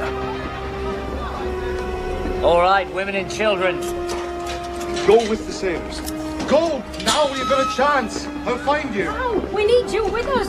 That's all for now. Get him through. He's got children. He's got to get his kids safe on a boat. Hey, let my wife through. And my children. It's all right, Billy. We stay together as a family.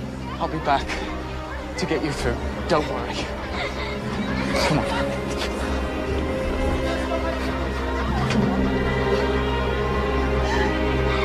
Let us through! You have a peach orchard in Minnesota. You have your whole family from Denmark. I bet you even become a nurse. Go on. Careful with her.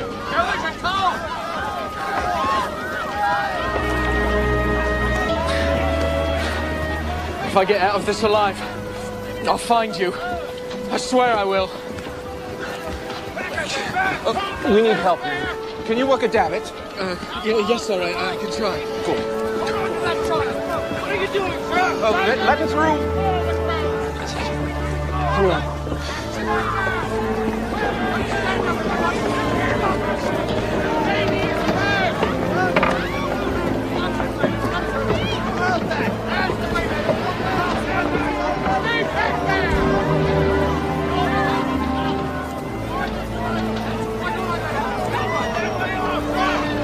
There's nothing but women and children in this boat. Mr. Lowe, take it all. No, sir, not me. Get into the blasted boat. That's where you need it most right now. But, sir! That's an order. Oh, I'm an excellent swimmer, remember? When I can't go without you. Yes, you can. One foot in front of the other. Think of it. Tell me about her again. She's smart, very smart. Nice. Tell me about her horse. It's an Indian paint. She calls him Paint. When I'm trying, obviously I am. Keep moving. Coming through. We don't have much time. Go, just get into the boat. When I can't leave you. You couldn't abandon your daughter. We both knew that deep down. We had a few days. That's all it was. Please don't say that. Now, you must go now. Get into the boat.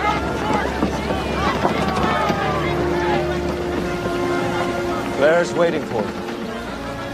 When she's yours. Claire is our daughter.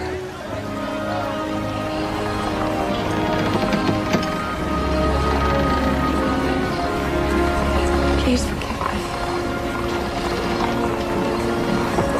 I love you.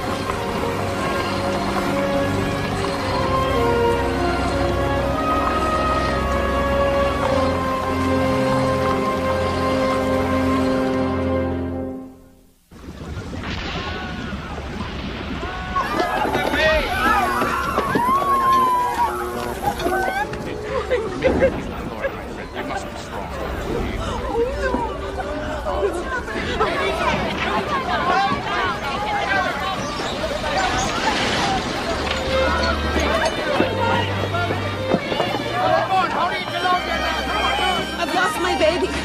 Sir, can you help me? Sir, I've lost my baby. Can you help me? I can't find my baby, my little boy. I can't find him. Have you found him, Hudson? I'm sorry, darling, not yet. I'm not leaving the ship without my baby. Of course not, Bess. We won't go without him.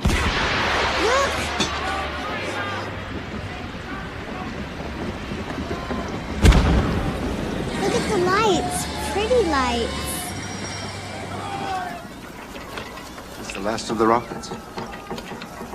Why didn't they respond? Damn their eyes! Are they all dead? A ghost ship? We can see them. Are they all asleep? Shut down their wireless? What?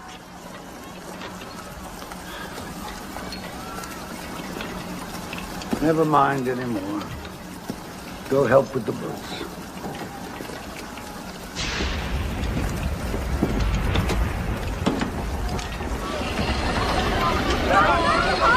Stay back. Everyone must stay back. Everybody back away.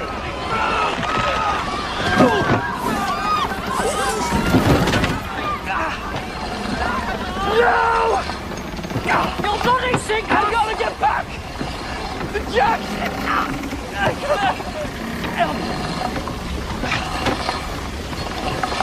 Stand back.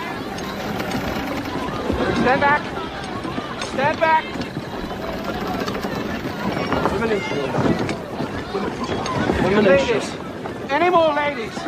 Come on, you get over the roof! Hurry, come on! Ma che succede? Devi andare sola. No, papà, no!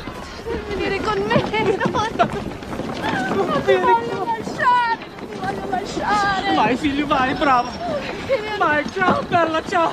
Ti amo. Ti amo, caro, ti amo. Can't let the father go. No.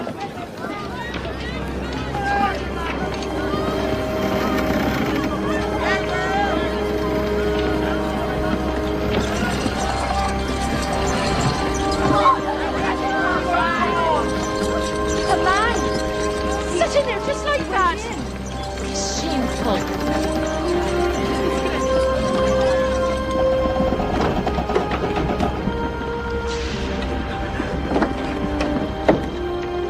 Where's my baby? There's no more time.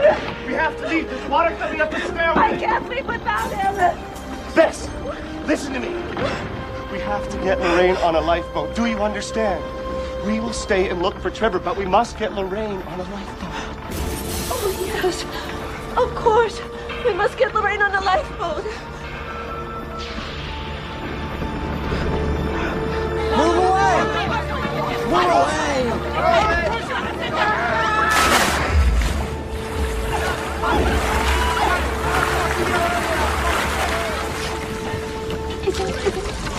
Oh, no, my dear.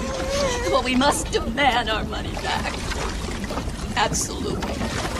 Every penny.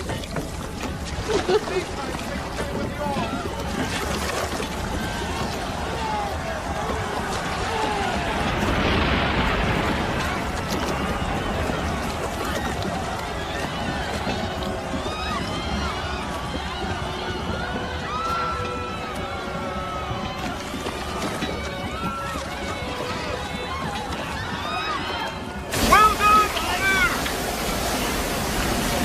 20 lads still at their stations.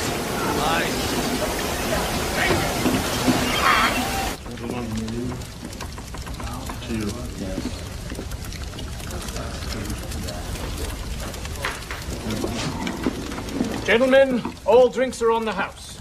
I'd ask for ice, but this is ridiculous. Cheers.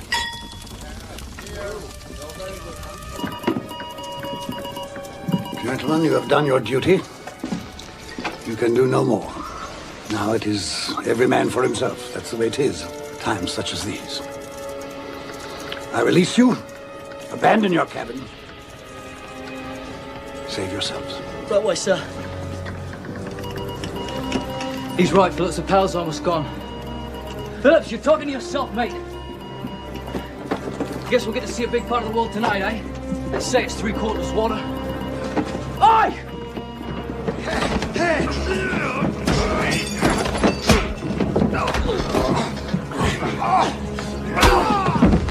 Blimey, you've killed him. Well, he didn't deserve to die like a sailor.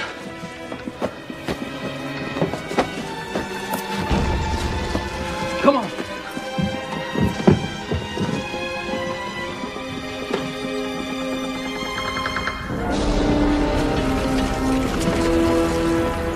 Lightoller, let's get these people on board quickly, please. Where do you think you're going? Where's our boat then? You can't come up here. This boat is full. What about the rest of these lads? This boat is full. Now get back. Sod that! I'll shoot the next man who moves.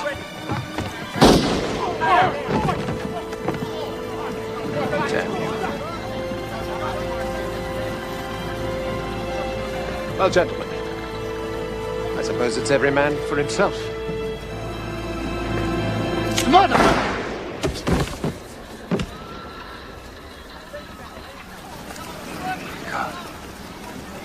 Why have you deserted us?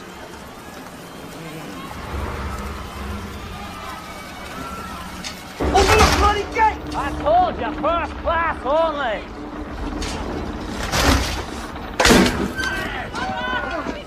Which way?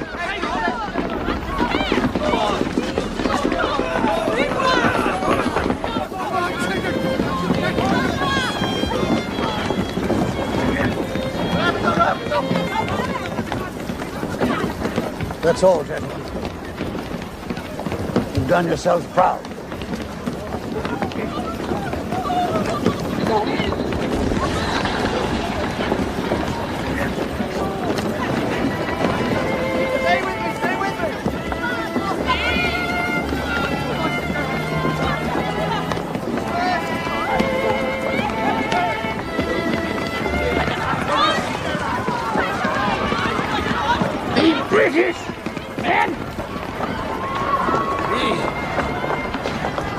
fish.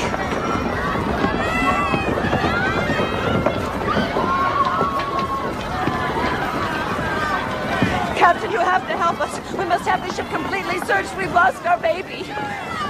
Who's still here? My wife refuses to leave the ship until we find our son. What about this child? I'm going on a lifeboat. I'm going to see to that now. I'll get her into a boat with a responsible person. Ah, no boats. Oh my God! My babies! There has to be something. A collapsible. You have to help us. God, Captain, please help us. Sorry. There's nothing I can do.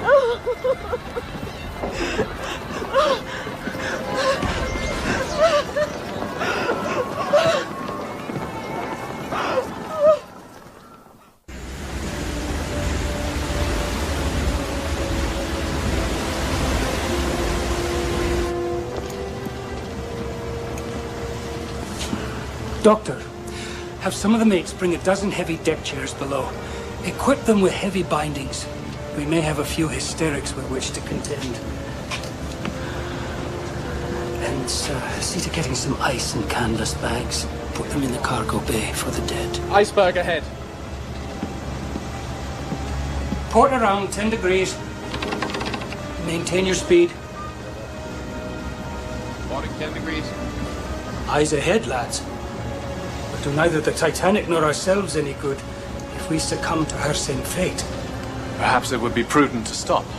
We do not have the luxury of prudence. Cut off all heat and hot water. Route every ounce of steam into the engines. We must go faster. Aye, sir.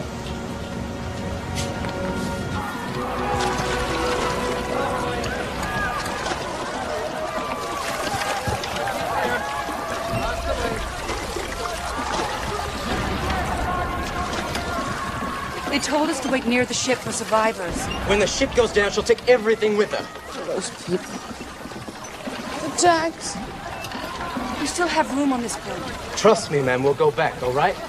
We just have to wait a bit until things calm down. There could be hundreds of people trying to get on this little boat. We'll end up saving nobody. We can't leave all those people.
Try and save yourselves.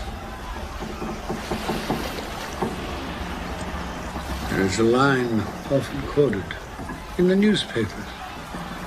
God himself cannot sink this ship. But she was appropriately named. The Titans dared to challenge the gods, and for their arrogance, they were cast down into hell.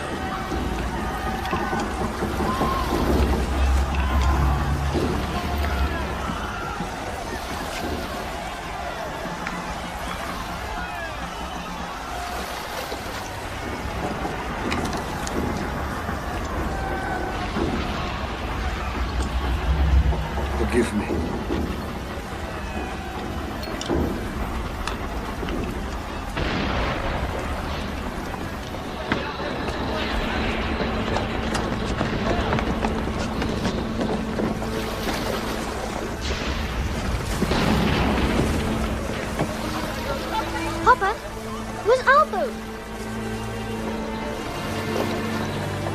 We'll ask them on that very thing now, won't we? It's frightfully cold.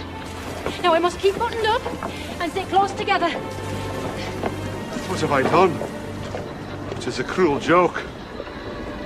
To have left our lives in Dorchester for this. We've never shrunk from danger or hardship. We've always met it head on. You're a good man, Black Billy Jack. You're honest. You're hard-working as the day is long. And you can be tender too, and I love you for it.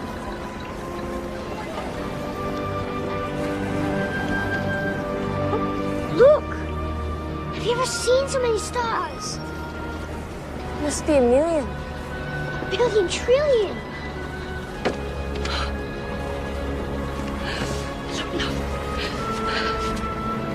Our Father, who art in heaven, hallowed be thy name. Thy kingdom come, thy will be done, on earth as it is in heaven.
Now, we must go back now before they're all gone. Do you hear me? Please, sir, we must go back. It's all right. We'll go back. Come on, let's go. You fools! They'll drag us under. They'll swamp us. He's an animal. He forced me. She's crazy. Damn you! Don't let her drown. Leave me be. All of you. Get back in your places. But calm down now. Get back in your places, all of you.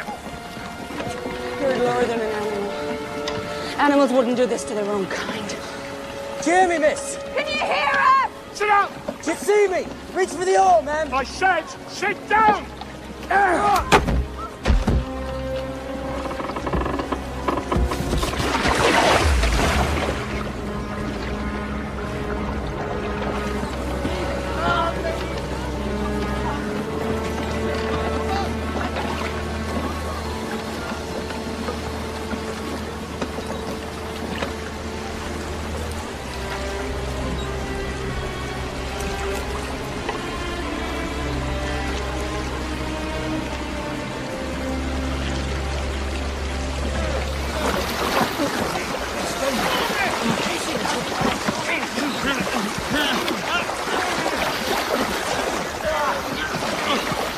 Jack Phillips! Wireless operator! Anyone see Phillips? We've got to paddle away before it pulls us under. Get back! Get at it! There's no room! Stop! Stop! You'll founder us! Stop at once! This service, Lord Dolan. Keep your wits about you. Now spread out! Even the load! Hang on, old man.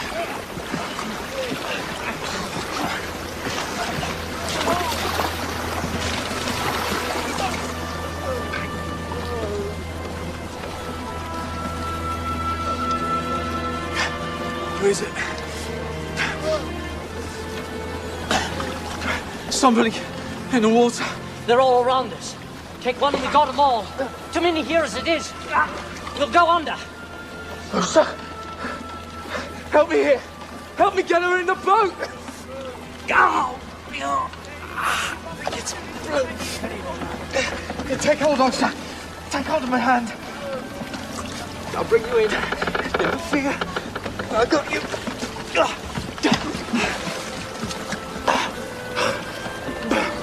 We made it. Just hold on. I never knew nobody good like you. Nobody in my whole damn life. But if I get through this, Jamie Purse is going to be a different man. Just hold on and don't let go. There's one thing I know.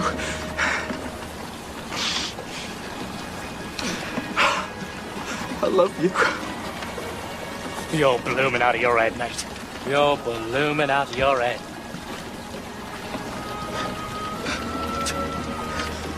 Where is he? No, sir. He was here. I know he was. I could feel you. It wasn't a dream. Oh, sir.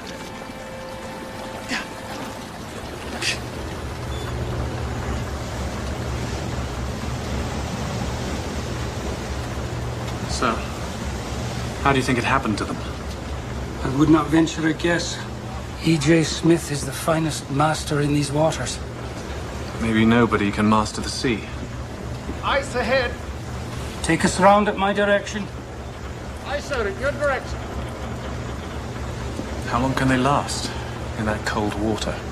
Not long. A few minutes, perhaps. An easy death. I don't know if there is such a thing.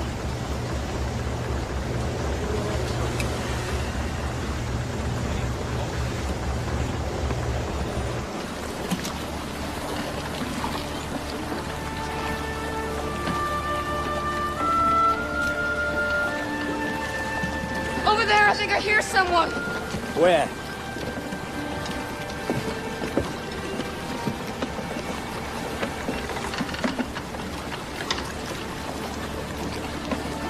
It's too late. They're all dead. Came too late.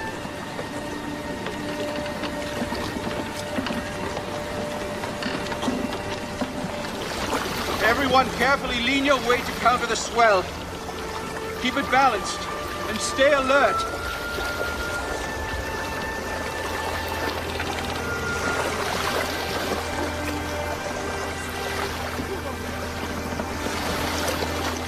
Sir! Another's died over here. Can't we push him off to make room, sir? Can you see who it is? The bloke from the wireless, sir. Phillips, isn't it?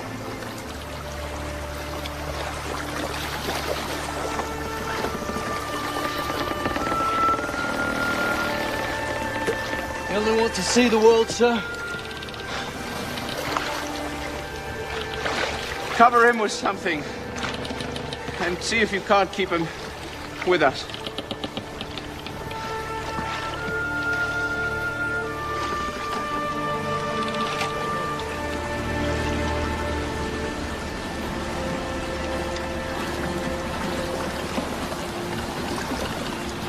A light! Pipe down. Nothing but a shooting star. Oh, Plucky, it's a flare. Look! Another one! It's a ship! Come on. Come on, shoot him an oar. I'm not going to die in some rotten little boat. No quiero morir. Mi familia no quiero morir.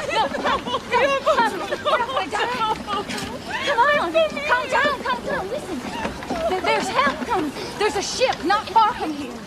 They didn't spot the bloody rockets. Do you think they'll see small boats low in the water? So, we'll row to them, won't we, ladies? Come on, shoot him an oar. You sit here.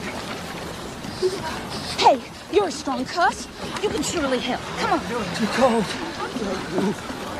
You're trembling like an aspen. Here, take this. I'll have none of this.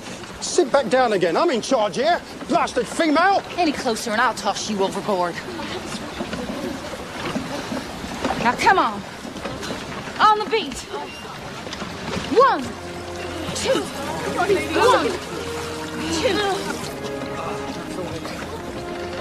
2. They don't see us. Well, let's make them see us. Come on, wave those lanterns around. Find some towels or some blankets. We can put them on the oars and we can set those ablaze. And people, shout! Shout as loud as you possibly can. Come on! Come on! Come on!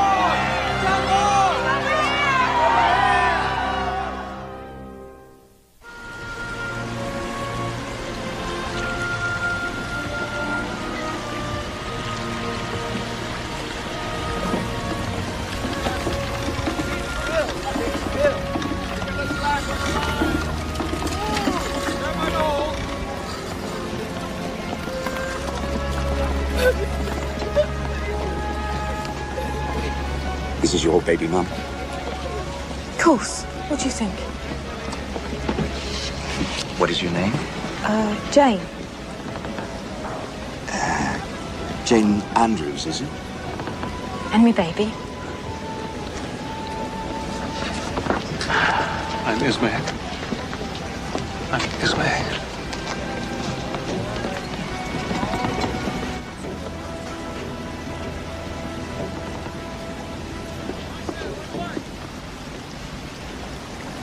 This is the RMS Carpathia. I'm Captain Arthur Rostron. 5th Officer Lowe, sir. My ship foundered at 2:40 this a.m. We struck an iceberg at 11:40. How many people were left aboard? Hundreds. Hundreds. Perhaps 1,000. Perhaps more. They've all gone down with us, sir. Do you understand? It's just gone. Go below, lad. Get yourself warm. Yes.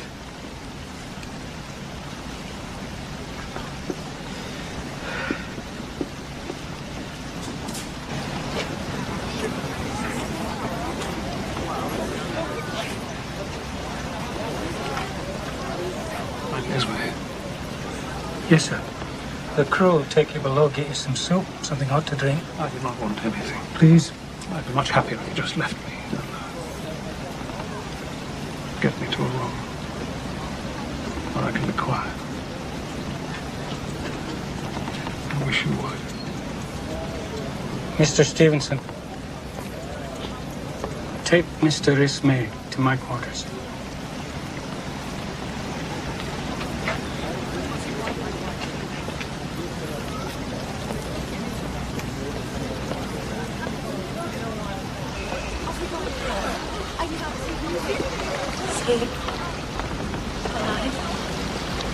I don't know.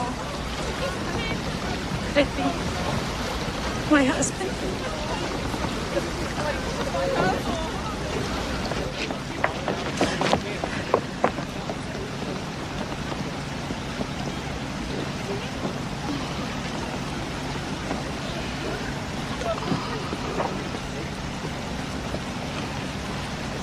This is Wynn Park. Mr. Wynn Park. He needs some dry clothes, a blanket, and something hot to drink, some soup. He needs a doctor. Is there a doctor? Isabella. Oh, darling. You're so cold. You're so cold. He needs to see a doctor immediately. Will somebody please get me a doctor? He's an excellent swimmer.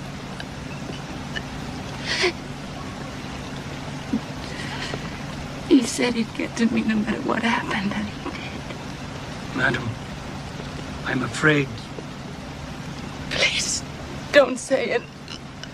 Because I don't want to hear it. We're going to the past. We're gonna sit on our terrace and look down on the red-tiled roof. When... Just breathe, darling. Just show them you can breathe, darling. Just breathe. Just breathe for me. Just for me. Please, ma'am, let me help you. No. Please let me go. He needs me. Isabella, there's nothing you can do, anybody can do. Mr. Park is gone. He's gone.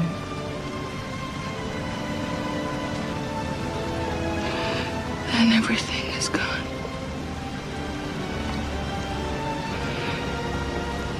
Everything.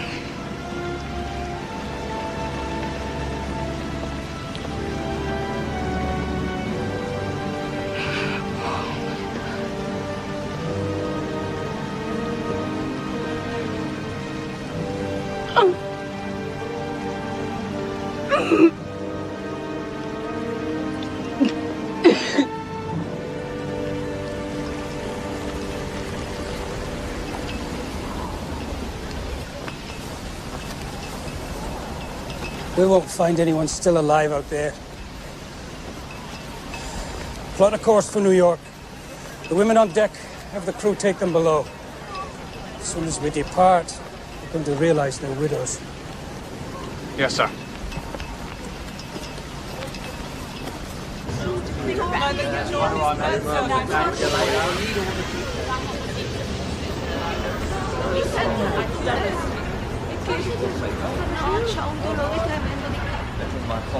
Please go to the captain.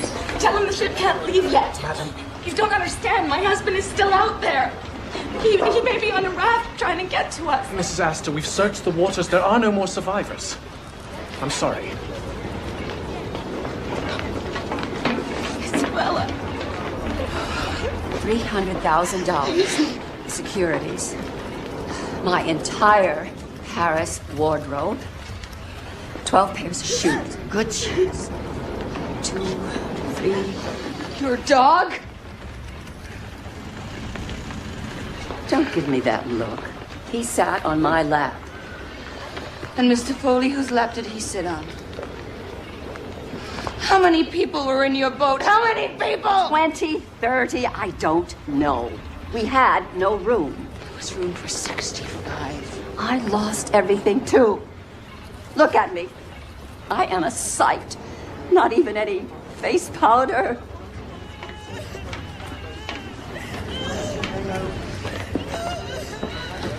What about you? A healthy young man like you, whose seat did you take? It was an accident. I fell from the davit. How convenient. It's true. God knows I don't deserve to be here. I'd give my life to save one of them lost. I'm sorry.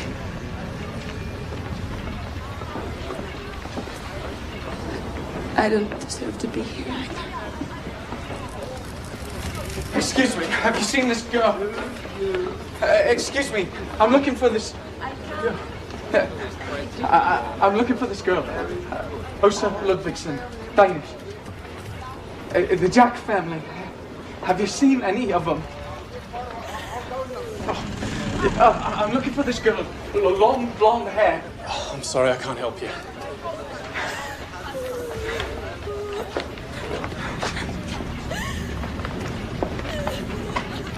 Åsa. I've been looking. You're all right. I wouldn't have left him if I'd known there weren't enough boats. Excuse me, ma'am. I thought you were somebody else. I'm sorry, ma'am. I was wearing a red coat and a little Titanic. Doc wants to take my leg. Says it's frostbite. Not gonna let him, though. Not about to lose it, right? Now, eh? Just gotta keep it moving. Hey! Hey, can you give me a hand here? Yoo-hoo, over here! Yes, ma'am.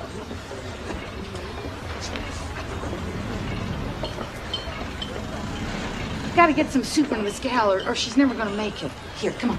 Hold her up for me. Åsa. Is it you?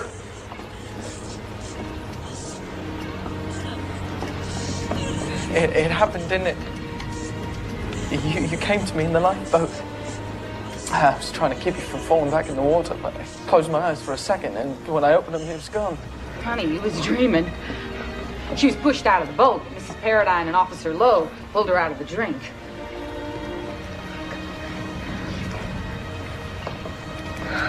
Jamie. It's a miracle. Is there God after all? Yes, and he wants you to drink this soup. Here. You gotta get some nourishment. Go on. The Jacks? I haven't found them yet. Not even the children? Not even the children. All those people. They're gone. Good people. And look at me. Common thief. Why am I still here? What kind of God would permit that? What's the reason? Maybe there's not such a thing as a reason. Accepted. A gift.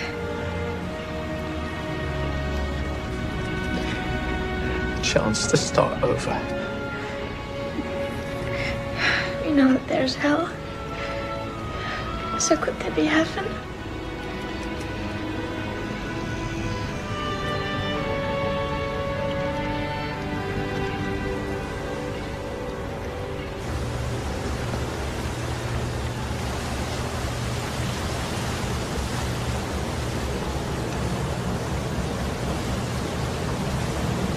Mrs. Paradine, you must come down below. It's cold. The ocean's so big, isn't it? And it makes one feel so small, so insignificant. Maybe it's just to remind us that someday we'll all die.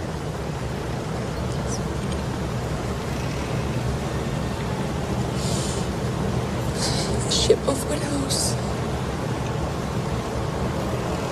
It's good, ma'am, that we don't know how things is going to end in the beginning. Oh, we'd never make the journeys that we were meant to take in this life. The journeys that make us who we are. You're a good man, Officer. I guess what I want to say is that I think you're a good sailor. And I thank you.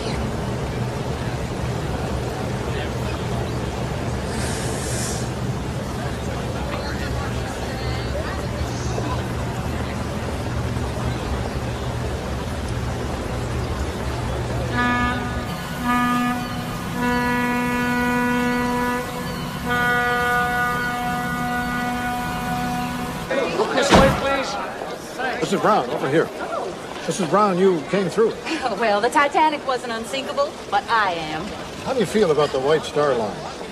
In Leadville, Colorado, where I come from, Mr. Ismay would be hung up on the nearest pine tree.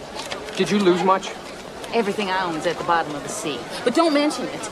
No, the real shame is that those lifeboats left half empty. Mrs. Brown, what are your plans? I'm thinking of running for the Senate. Well, I survived this, I could survive politics.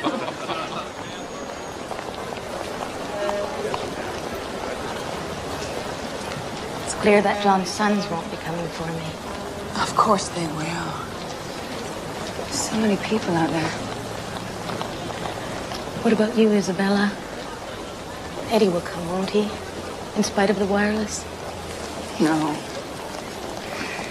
No, he's a very proud man. I was going to set the world straight. And I only succeeded in hurting 2 more people. My husband and my little girl. He'll let you see Claire, won't he? I don't want to think about that. I guess I'm at his mercy.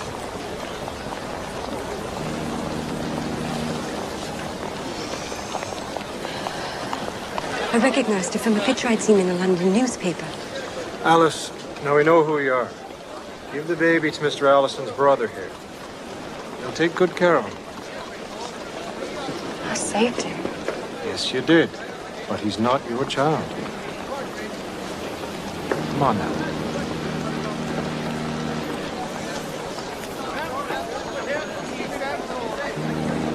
This way, Alice. You risked your life to save this baby, is that right?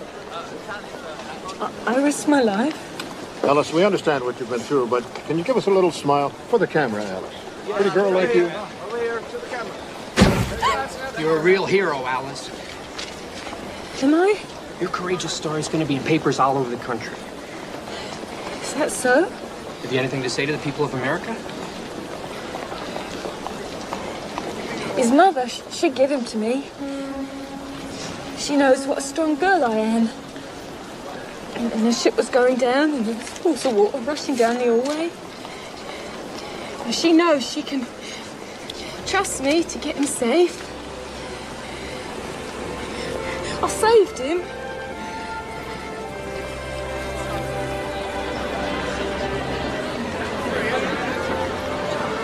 They're here. John's sons, I can see them. They're here to meet me after all. It will be all right, Madeline. I know it will. Thank you, Isabella, for helping me through this.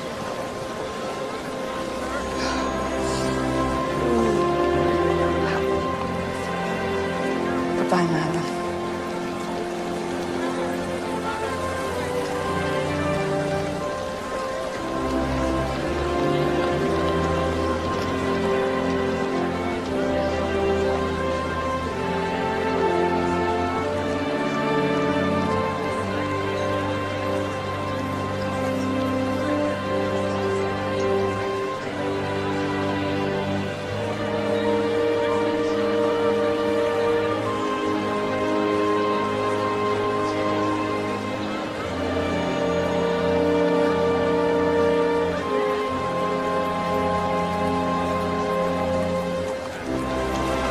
No more sea voyages for me.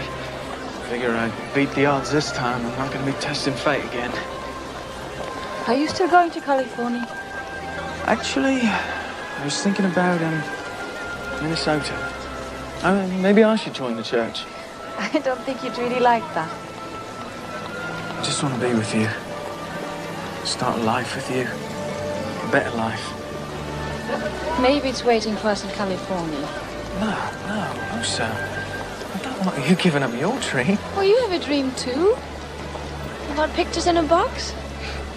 They have nurses and teachers in California. Peach trees too. And oranges. Oranges as big as grapefruits. They will grow them in our own backyard. I'll pick one for you every morning for breakfast. How's that?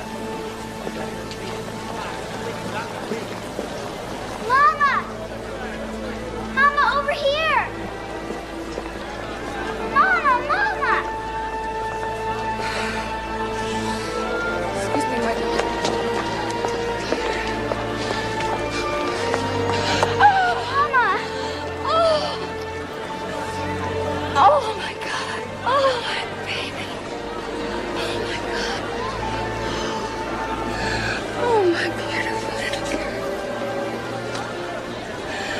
love you. Thank God you're home safe.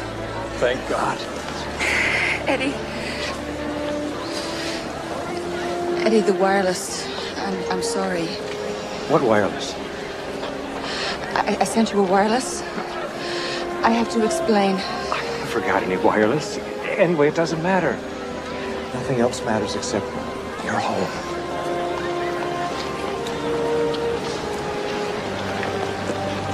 Yes, you're right. I'm home.